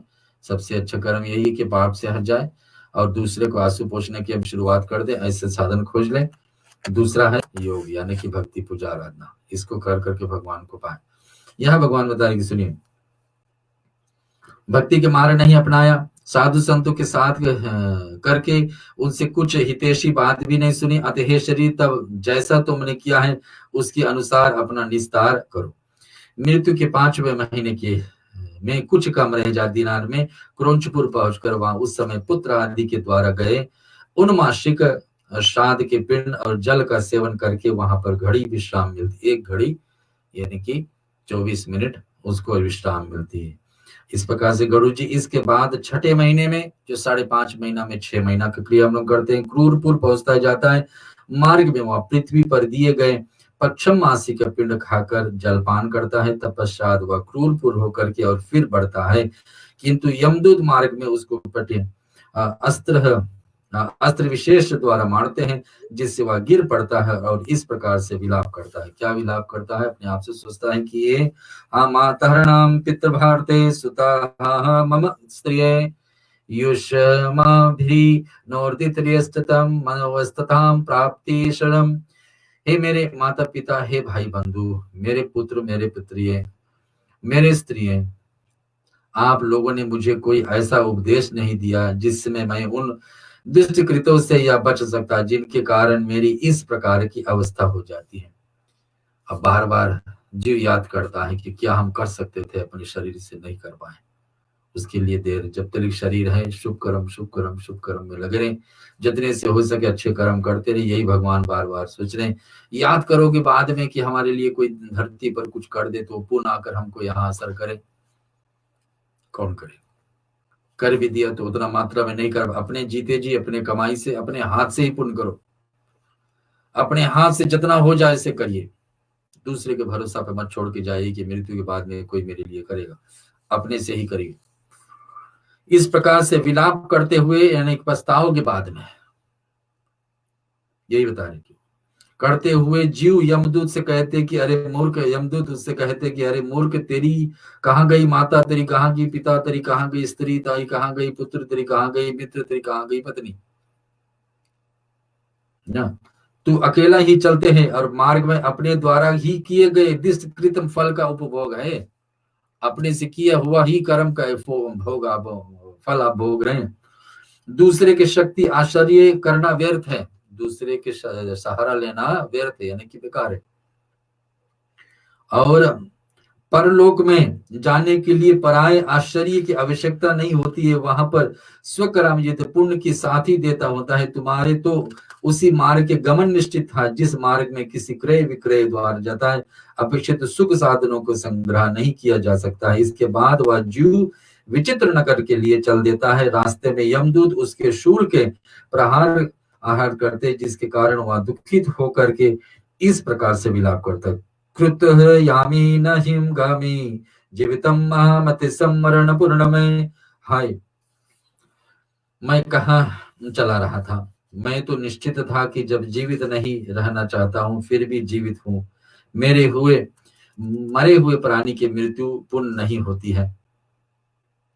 इस प्रकार से विलाप करता हुआ वह जीव यातना शरीर धारण करके विचित्र नगर में जाता है, जहां पर विचित्र नाम के राजा राज्य करता है। और वहां पर षण्मासिक पिंड आसे से अब 6 महीने हो जाते, आगे जाने पर नगर में चलते हैं और देखते हैं कि मार्ग में यमदूत भाले से प्रहार करते, जिससे त्रस्त होकर वह इस प्रकार विलाप करता। क्या रोता है?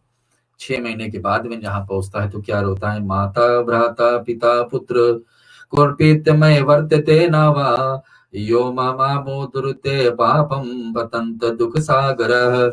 मेरे माता पिता भाई पुत्र कोई अथवा कोई जो भी हो, दुख के सागर गिरे हुए मुझ पापी को उद्धार कर ले। सोचता है कि कोई मेरा उद्धार, मेरे पाप को कोई सुधार, लेकिन जिस जो पाप किया उसी का पाप है, जिसका पाप उसी का बाप। तो जो पाप हम करके गए अपने शरीर से, अपने हाथों से, अपने दिमाग से, अपने बल से, अपने कमाई से, वही पाप तुम्हारे साथ दे रही है, तो फिर दुख दे रही है। तो दूसरे के सहारा से कैसे उसको धोगे? तो यहाँ पर ऐसा विलाप इन्हें पछताते हुए वो आत्मा मार्ग में चलता है।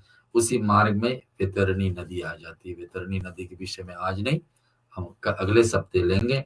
वैतरणी नदी में जो व्यक्ति गौदान जीवन में किए हैं उन्हीं को लाभ होता है, और गौदान कैसे करना चाहिए। और पाप भी किए हैं लेकिन गौदान भी किए हैं तो वैतरणी नदी में आपको यहाँ फायदा होगी। याद है, ज्यादा से ज्यादा यहाँ तो दुखदायी की बेला बता रहे हैं यम मार्ग में, ये सब पापी लोग के लिए। अब आप श्रवण कर रहे हैं, सोचे कि हमने जीवन में किए नहीं पाप, जाने अनजाने में सब नहीं किया है, तो बड़ी अच्छी बात है। आप पुण्य के भाग में चल रहे हैं, अपने पुण्य के हिसाब से चल रहे हैं, तो आपका भगवान कल्याण ही करेंगे। भगवान तो कभी दूसरे के दुख नहीं। भगवान कृष्ण गीता में बताते हैं कि मैं किसी का पाप नहीं लेता हूं, न किसी का पुण्य लेता हूं। जो व्यक्ति जैसा करेगा उसका वैसे ही आएगा। कहने का मतलब, हम लोग कहते हैं जीवन में कभी दुख आती है तो हम सोचते हैं कि भगवान क्यों हमें दुख इतना देते हैं, लेकिन भगवान नहीं दुख देते हैं, हमारे कर्म हमें दुख देते हैं।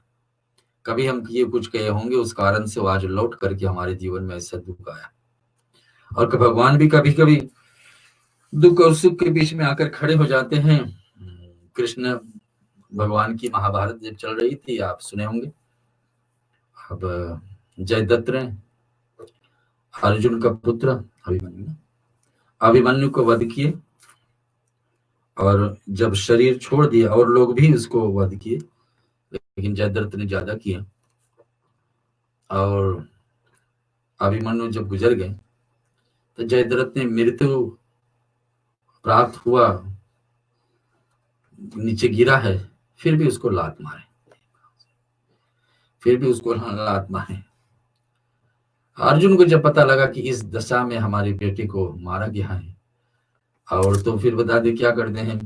अर्जुन ने प्रतिज्ञा कर ली कि कल का दिन सूर्य अस्त होते होते अगर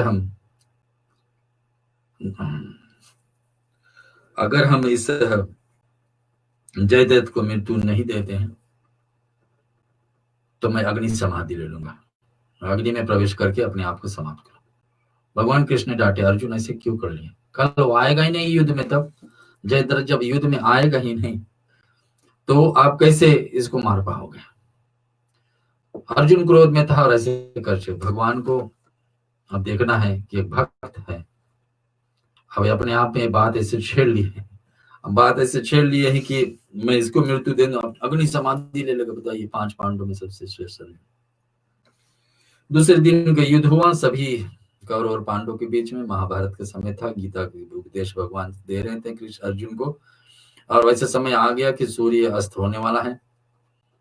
सभी कौरव और पांडवों के बीच में था, तो कौरव का सेना जयद्रथ को हमेशा छिपाए रखे पूरे दिन कि सामने ना आ पाए, अर्जुन वहां तक नहीं पहुंच पाए।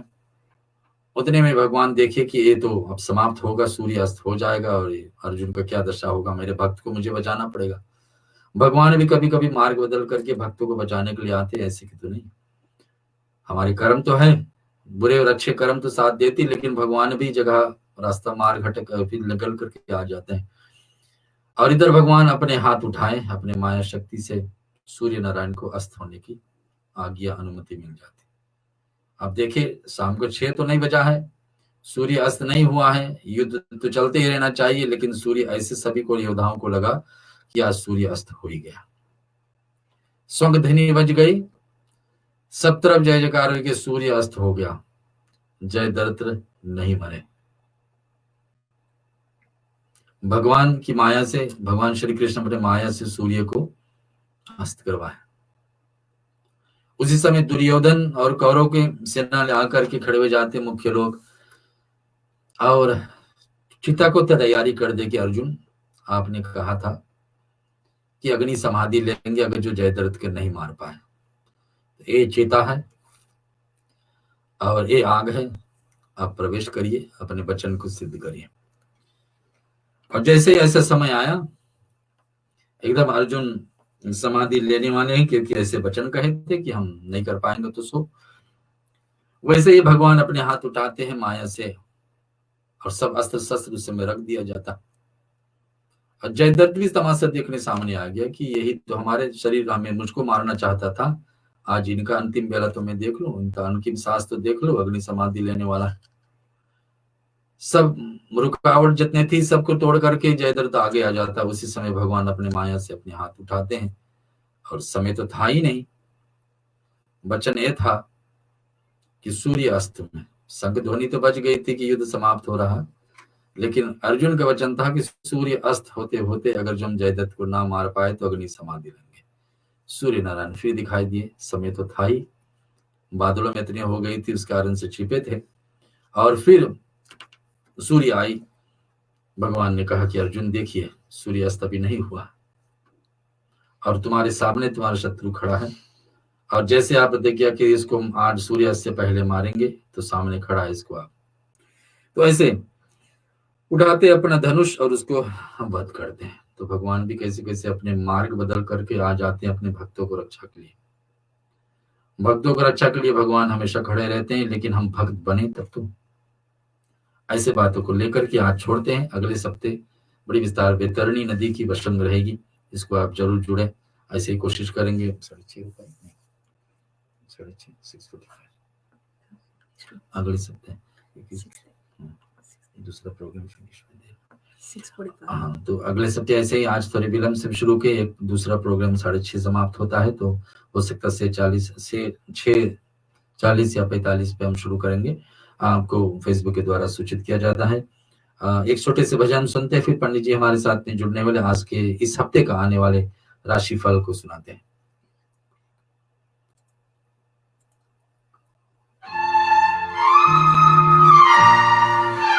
मुझे अपनी शरण में ले लो राम, ले लो राम, मुझे अपनी शरण में ले लो राम, मुझे अपनी शरण में ले लो राम, ले लो राम, मुझे अपनी शरण में ले लो राम। लोचन मन में जगे न हो तो, लोचन मन में जगे न हो तो, जुगल चरण में ले लो राम, ले लो राम, मुझे अपनी शरण में ले लो राम।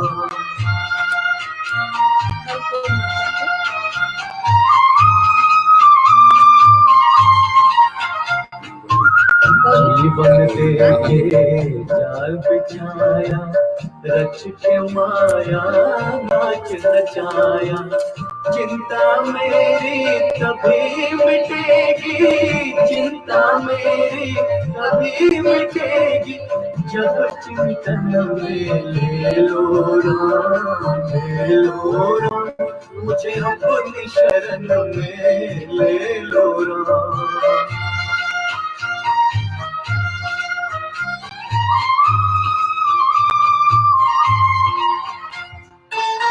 तुमने लाखों पापी तारे, मेरी बारी बाजी हारे, बाजी हारे, मेरे पास ना पुण्य की पूंजी, मेरे पास ना पुण्य की पूंजी, पद पूजन में ले लो राम, ले लो राम, मुझे अपनी शरण में ले लो राम। राम है राम, राम है राम,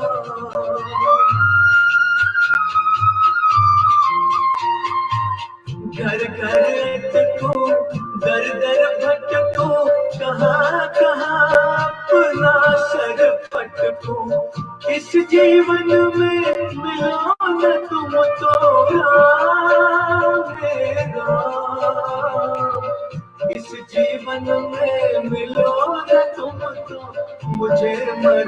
में ले लो राम, ले लो राम, मुझे अपनी शरण में ले लो राम,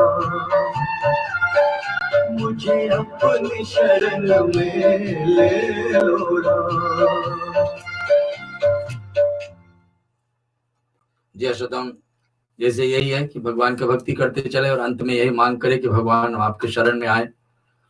ऐसा भक्ति का मार्ग हमें दिखाइए, ऐसे भक्ति का बेला हम जीवन में जिए कि जितने हो सके कूट कूट करके भक्ति करे। भक्ति का अलग अलग मोड होता है, देवी देवताओं का मूर्ति का पूजा एक भाग है भक्ति का, उपवास रखना, व्रत रखना दूसरा है। जैसे अभी नवरात्रि समय चल रही है, सोमवार है, मंगलवार, बुधवार, ऐसे से एक ही दिन का अलग व्रत है, और कथा श्रवण करना ये दूसरी भक्ति है। एक है, चौथा है भगवान की भक्ति तीर्थ में जाकर कर लेना। ये सब चार रूप से अनेक प्रकार का भक्ति है।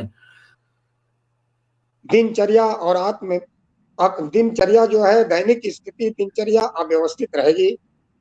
नौकरी में परिवर्तन की संभावना बन रही है, तरक्की के योग बन रहे हैं, आय में वृद्धि के योग बन रहे हैं, परिवार से कहीं दूर जाने पड़ सकते हैं, खर्चों में वृद्धि हो सकती है। इस बात का ध्यान रखें। और बुधवार के दिन गणेश जी को प्रणाम करते हुए 5 बार ओम गंग गणपते नमः बोल करके और धूप घास चढ़ाएं। गणेश जी को कच्चा दूध चढ़ाएं तो इनका कल्याण होगा और सप्ताह अच्छे ढंग से व्यतीत होगा। तुला राशि, इस सप्ताह तुला राशि वालों के लिए इनके मन में आशा निराशा के मिश्रित भाव रहेगा। स्वभाव में चिड़चिड़ापन होगा, पारिवारिक जीवन कष्टमय हो सकता है, पिता के स्वास्थ्य में विकार हो सकता है, वाहन सुख में कमी आ सकती है। और यदि वाहन आदि खरीदने के मन बनाए रहे हो, सोच रहे हो, तो तुला राशि वालों को इस सप्ताह में वाहन लेने को से बचें। इस सप्ताह में न लें तो इनके लिए उचित रहेगा। कारोबार में विपरीत परिस्थितियों का सामना करना पड़ सकता है। शुक्रवार के दिन माता रानी को निश्चित रूप से, अभी तो नवरात्रि प्रतिदिन इनकी पूजा करनी चाहिए, लेकिन शुक्रवार विशेष करके माता रानी की आराधना करें तो इनका कल्याण होगा और सप्ताह अच्छे ढंग से व्यतीत होगा। वृश्चिक राशि वाले भी इस सप्ताह में आत्मविश्वास से भरे रहेंगे। इनके जीवन साथी का साथ अच्छे से इनको प्राप्त होगा, अच्छा साथ मिलेगा। पिता के स्वास्थ्य के प्रति थोड़ा सचेत रहने की आवश्यकता है। रहन सहन थोड़ा कष्टमय रहेगा। मित्रों का सहयोग पूर्ण रूप से इन्हें इस सप्ताह में प्राप्त होगा। 1 जुलाई से धन की स्थिति में सुधार होगा। स्वास्थ्य का ध्यान रखना परम आवश्यक है। वृश्चिक राशि के स्वामी मंगल है। हनुमान जी से प्रार्थना करना और हनुमान जी को हनुमान चालीसा और सुंदरकांड आदि का पाठ सुनाना श्रेयस्कर होगा। धनु राशि, इस सप्ताह में धनु राशि वाले के लिए सप्ताह के प्रारंभ में आत्मविश्वास में थोड़ी कमी आएगी, पर 1 जुलाई से आत्मविश्वास में वृद्धि होगी। शैक्षिक कार्यों में सफलता मिलेगी। धर्म कर्म के प्रति श्रद्धा भाव रहेगा। मित्रों का सहयोग रहेगा, मित्रों का सहयोग मिलेगा। मीठे खान पान में रुचि बढ़ेगी। लक्ष्मी नारायण भगवान, गुरुवार के दिन लक्ष्मी नारायण भगवान का ध्यान करते हुए उनको प्रणाम करें, उनकी पूजन करना चाहिए। और केले के पेड़ में हल्दी डाल करके जल चढ़ाने से धनु राशि वालों का कल्याण होगा, क्योंकि इनके राशि के स्वामी भी बृहस्पति ही हैं।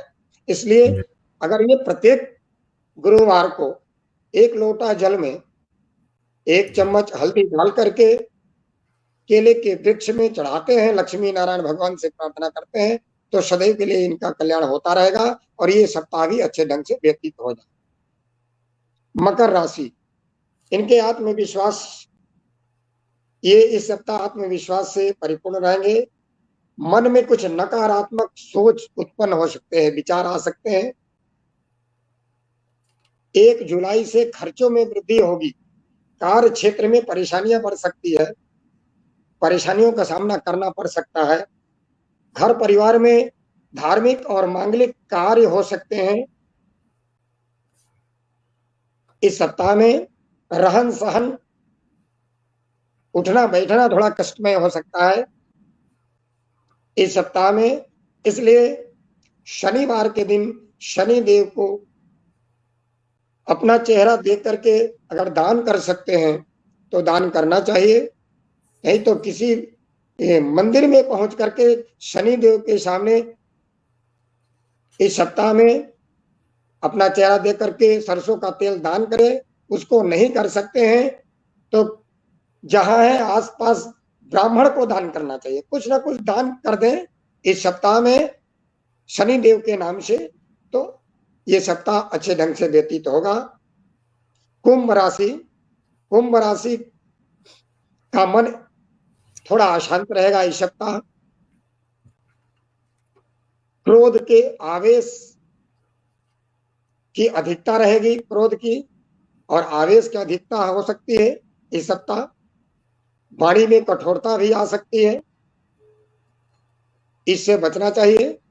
बातचीत जब भी करें अपने से छोटे से करें अथवा अपने से बड़े से करें, इस सप्ताह में संतुलित होकर के ही वार्तालाप करें, अपने से उच्च अधिकारियों से अथवा अपने परिवार में अपने से बड़ों से या छोटों से। जब कोई चर्चा बातें करें तो अपने आप को संतुलित बना करके रखें। आय के नया स्रोत बन सकता है इस सप्ताह में, ये इनके लिए अच्छा है। नौकरी आदि यदि ढूंढ रहे हैं, खोज रहे हैं या उस योग्य हैं, नौकरी की तलाश कर रहे हैं, तो निश्चित रूप से इस सप्ताह में कुंभ राशि वालों को लाभ प्राप्त होगा, नया स्रोत मिलेगा। और शैक्षिक विद्यार्थी जीवन है तो इसमें इनको सुधार मिलेगा। मीन राशि वालों के लिए, जो 12वीं राशि मीन राशि वालों के लिए इस सप्ताह मन में नकारात्मकता का प्रभाव रहेगा। सप्ताह के प्रारंभ में आत्मविश्वास में जो स्थिति है उसमें थोड़ी कमी आएगी। नौकरी में अफसरों का सहयोग मिलेगा इन्हें इस सप्ताह। नौकरी में जो इनके ऊपर के अधिकारी हैं, अफसर आदि हैं, उनका पूर्ण रूप से इनको सहयोग प्राप्त होगा। इनके तरक्की का जो मार्ग है, तरक्की के जो रास्ते हैं वो प्रशस्त होंगे, इनको रास्ता आसानी से प्राप्त होगा। स्वास्थ्य का ध्यान रखना आवश्यक है इस सप्ताह में। इन मीन राशि वालों को भी बृहस्पतिवार के दिन केले के वृक्ष में 1 लोटा जल में हल्दी डाल करके चढ़ाने से इनको लाभ प्राप्त होगा। इस सप्ताह में परिवार में धार्मिक कार्य हो सकते हैं। स्वास्थ्य के प्रति सचेत रहना आवश्यक है। उसका उपाय है कि हल्दी डाल करके जल चढ़ाएं, स्वास्थ्य भी अनुकूल बना रहेगा। बोलिए श्री शनि संकट मोचन भगवान की जय। इस तरह से इन 12 राशि वालों व्यक्तियों का ये सप्ताह व्यतीत होगा। जी धन्यवाद पंडित जी, अच्छे समय पे आप इस ज्ञान को हमारे बीच में प्रस्तुत कर दिए। और लोगों को हफ्ता शुरुआत हो रहा है, यहाँ पर नौकरी के हिसाब से लोग सोमवार को ही पहला दिन मानते, चाहे अपने हिंदू संस्कृति में हम लोग रविवार को ही पहला दिन लेते हैं जी। हाँ, यहाँ पर लोग नौकरी और स्कूल के हिसाब से लोग कहते हैं सोमवार पहला दिन है। जैसे भी अब आज दे दिए तो कल से लोग जरूर लागू कर लेंगे। इसमें मंगलवार को क्या करना, सोम को क्या करना, बुध बृहस्पति और शुक्र शनि सारे दिनों के लिए उपाय आप बता दिए। बड़ी अच्छी भाग लोगों को यहाँ से आप उपदेश दे देते हैं, जैसे लोग को अवसर प्राप्त हो और उसका फायदा उठाए। कल हम इस फेसबुक पे इस जितने भी पंडित जी ज्ञान दिए हैं हम कोशिश करके डाल देंगे, ताकि अब इस पर आप पढ़ भी सकेंगे। क्या पंडित जी बताएं हमारे बीच में। पंडित जी, नवरात्रि परसों समाप्त हो रही है, उसके लिए 2-4 बातें आप कह दीजिए, भक्तों को क्या करना चाहिए। 2 दिन शेष रह गया है, कल और परसों में। और ये गुप्त नवरात्रि और असली नवरात्रि में कितनी फलदायक माना जाता है, कौन इसमें कम फल मिलने वाला या ज्यादा, ऐसे करके थोड़े से तो फल नवरात्रि तो ये नवरात्रि है जैसी वो है शारदीय नवरात्रि और वासंतिक नवरात्रि। उसी तरह से ये नवरात्र गुप्त नवरात्र है, जो 2 गुप्त नवरात्र माने जाते हैं, जो इस समय वर्तमान में चल रहा है। ये नवरात्रि है जिसका 7वां दिन है, महाकाली काल रात्रि का दिन है, रात्रि है आज की। तो ये नवरात्रि का फल तो वही है। इस नवरात्रि में जो मंत्र की संख्या है, तांत्रिक क्रियाएं हैं, मांत्रिक क्रियाएं हैं, तांत्रिक और मांत्रिक इन दोनों क्रियाओं को करने के लिए ये अति उत्तम गुप्त नवरात्र का जो समय होता, अति उत्तम समय होता है। इसमें हर व्यक्ति को जो इसका ध्यान रखते हैं, जो मंत्रों का ज्ञान रखते हैं, जो तंत्रों का ज्ञान रखते हैं, उन्हें साधना के लिए परम आवश्यक समय चल रहा है। जिन मंत्रों को लेकर के, जिन मंत्रों के प्रभाव से व्यक्ति आगे बढ़ता है, उन मंत्रों को इन बीच में, इन नवरात्रि में यदि बैठ करके हम उसकी साधना करते हैं, जाप करते हैं, तो निश्चित रूप से वो फलदायी होती है और आगे भविष्य में उससे हम काम लेते हैं।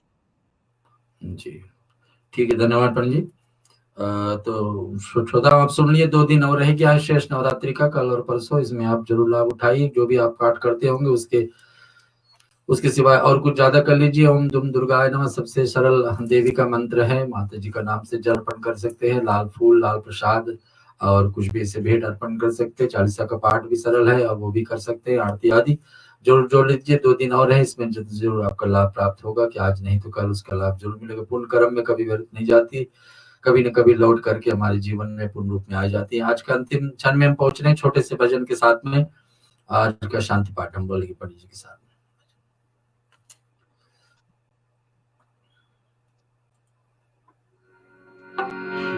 नारायण नारायण नारायण नारायण नारायण नारायण लक्ष्मीपते श्री नारायण जगतपते श्री नारायण नारायण नारायण नारायण नारायण नारायण नारायण।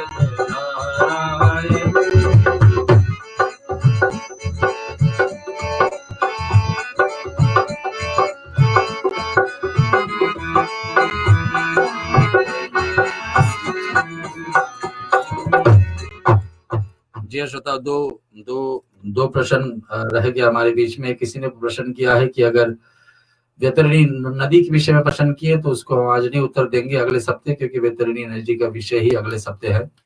दूसरा प्रश्न किसी ने कहा कि अगर जो कोई उस दिन अपना आत्महत्या करता है जिस दिन उसका मृत्यु लिखा हो, तो क्या बात है? मैंने मृत्यु लिखा था 2 बजे के, आप 1 बजे कर लिए, तो आत्महत्या तो गिनती आएगा।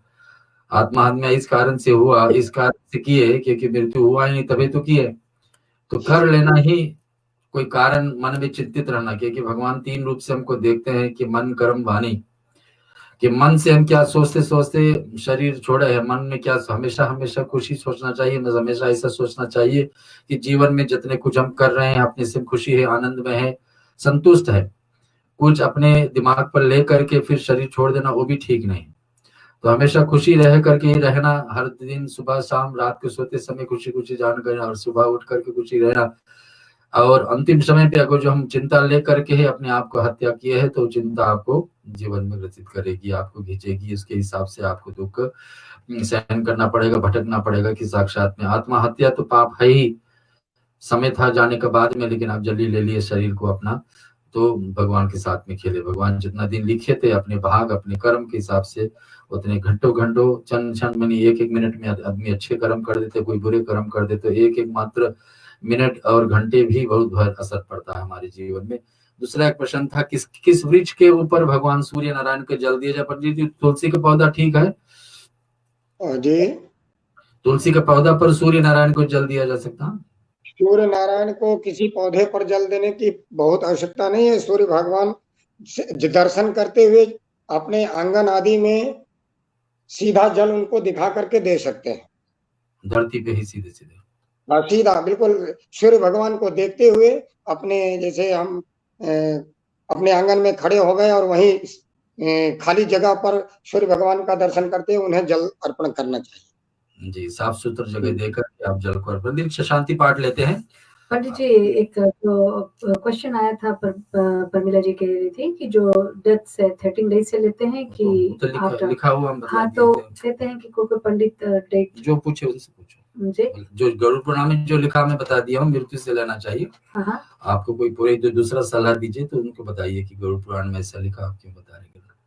जी हाँ परमिला जी, आपका जवाब मिल गया। और चलते हैं शांति पाठ। जी हाँ, पंडित जी शांति पाठ में थोड़ा से भगवान शिव का और माँ मृत्युंजय और देवी का पाठ लेकर के जी।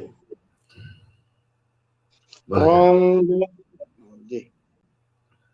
जयंती मंगला काली भद्रकाली कपालिनी दुर्गा क्षमा शिवा धात्री स्वाहा सदा नमस्तुते। ओम ह्रौं जुं सः ओम भूर्भुवः स्वः ओम त्र्यंबकं जजामहे सुगंधिं पुष्टिवर्धनम् उर्वारुकमिव बन्धनान् मृत्योर्मुक्षीयमामृतात्।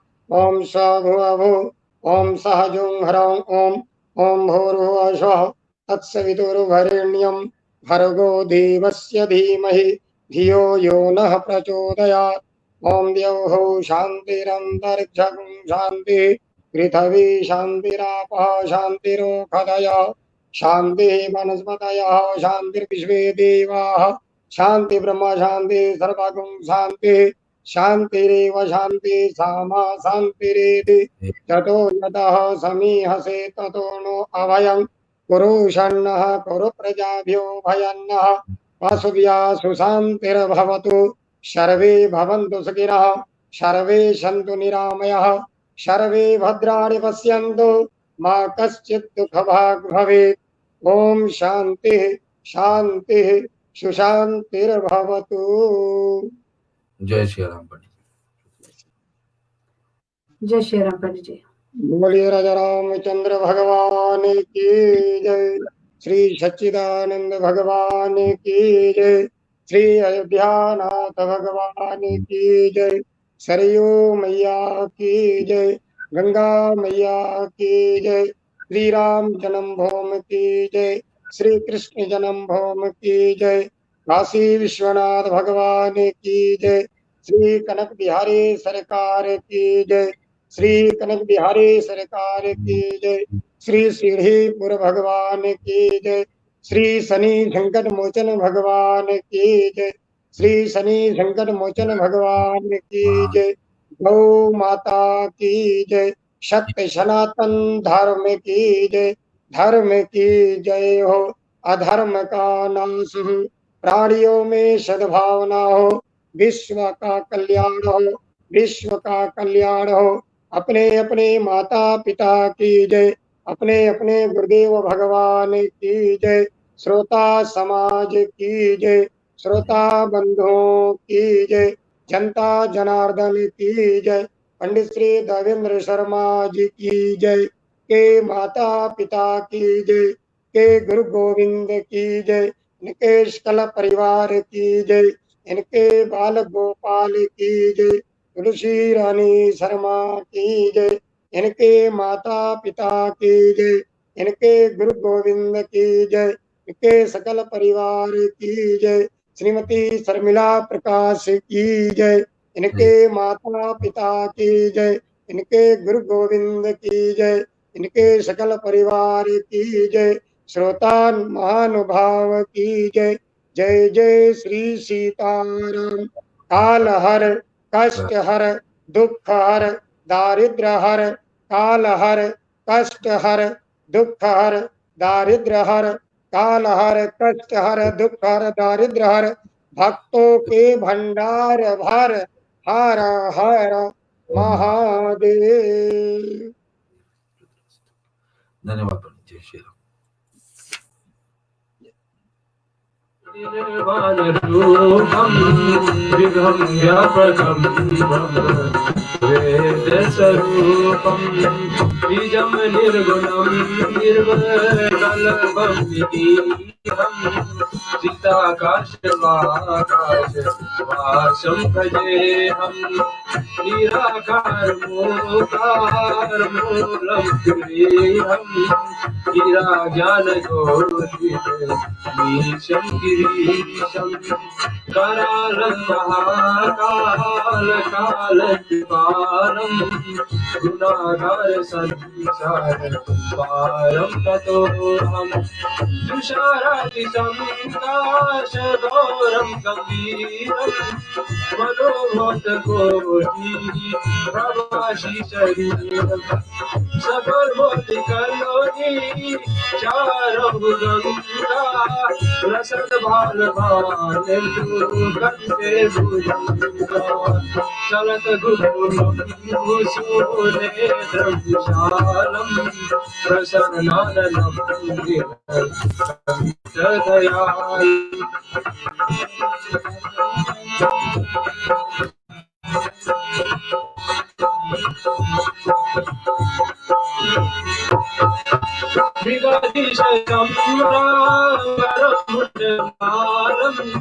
प्रिय शंकरं सर्वनाथं भजामि प्रचंड प्रकटं पदरपरेशम् अखंडम् अजं भानुकोटि प्रकाशम् त्रिशूलनिर्मूल शूलमपाणिं भजेऽहं भवानी पतिभवगम्यं कलातीत कल्याण कल्पतकारी सदा सच्चिदानंद दाता पुरारी चिदानंद संतो मोहपहारी प्रसिद्ध प्रसिद्ध प्रभु मनपधारी दयावत पादार पादारविंद भजति लोके हरे वनरारम् न तावत् सुखं शान्ति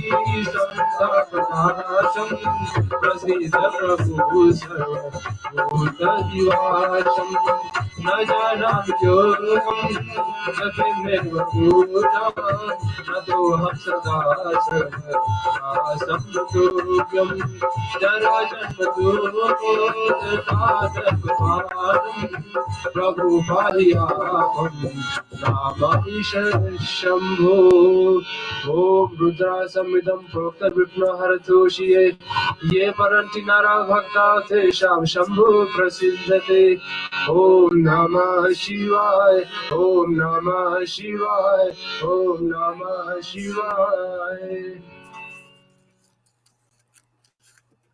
जी हाँ दोस्तों, आज जो हमारा 7th एपिसोड ऑफ लीला सबसे न्यारी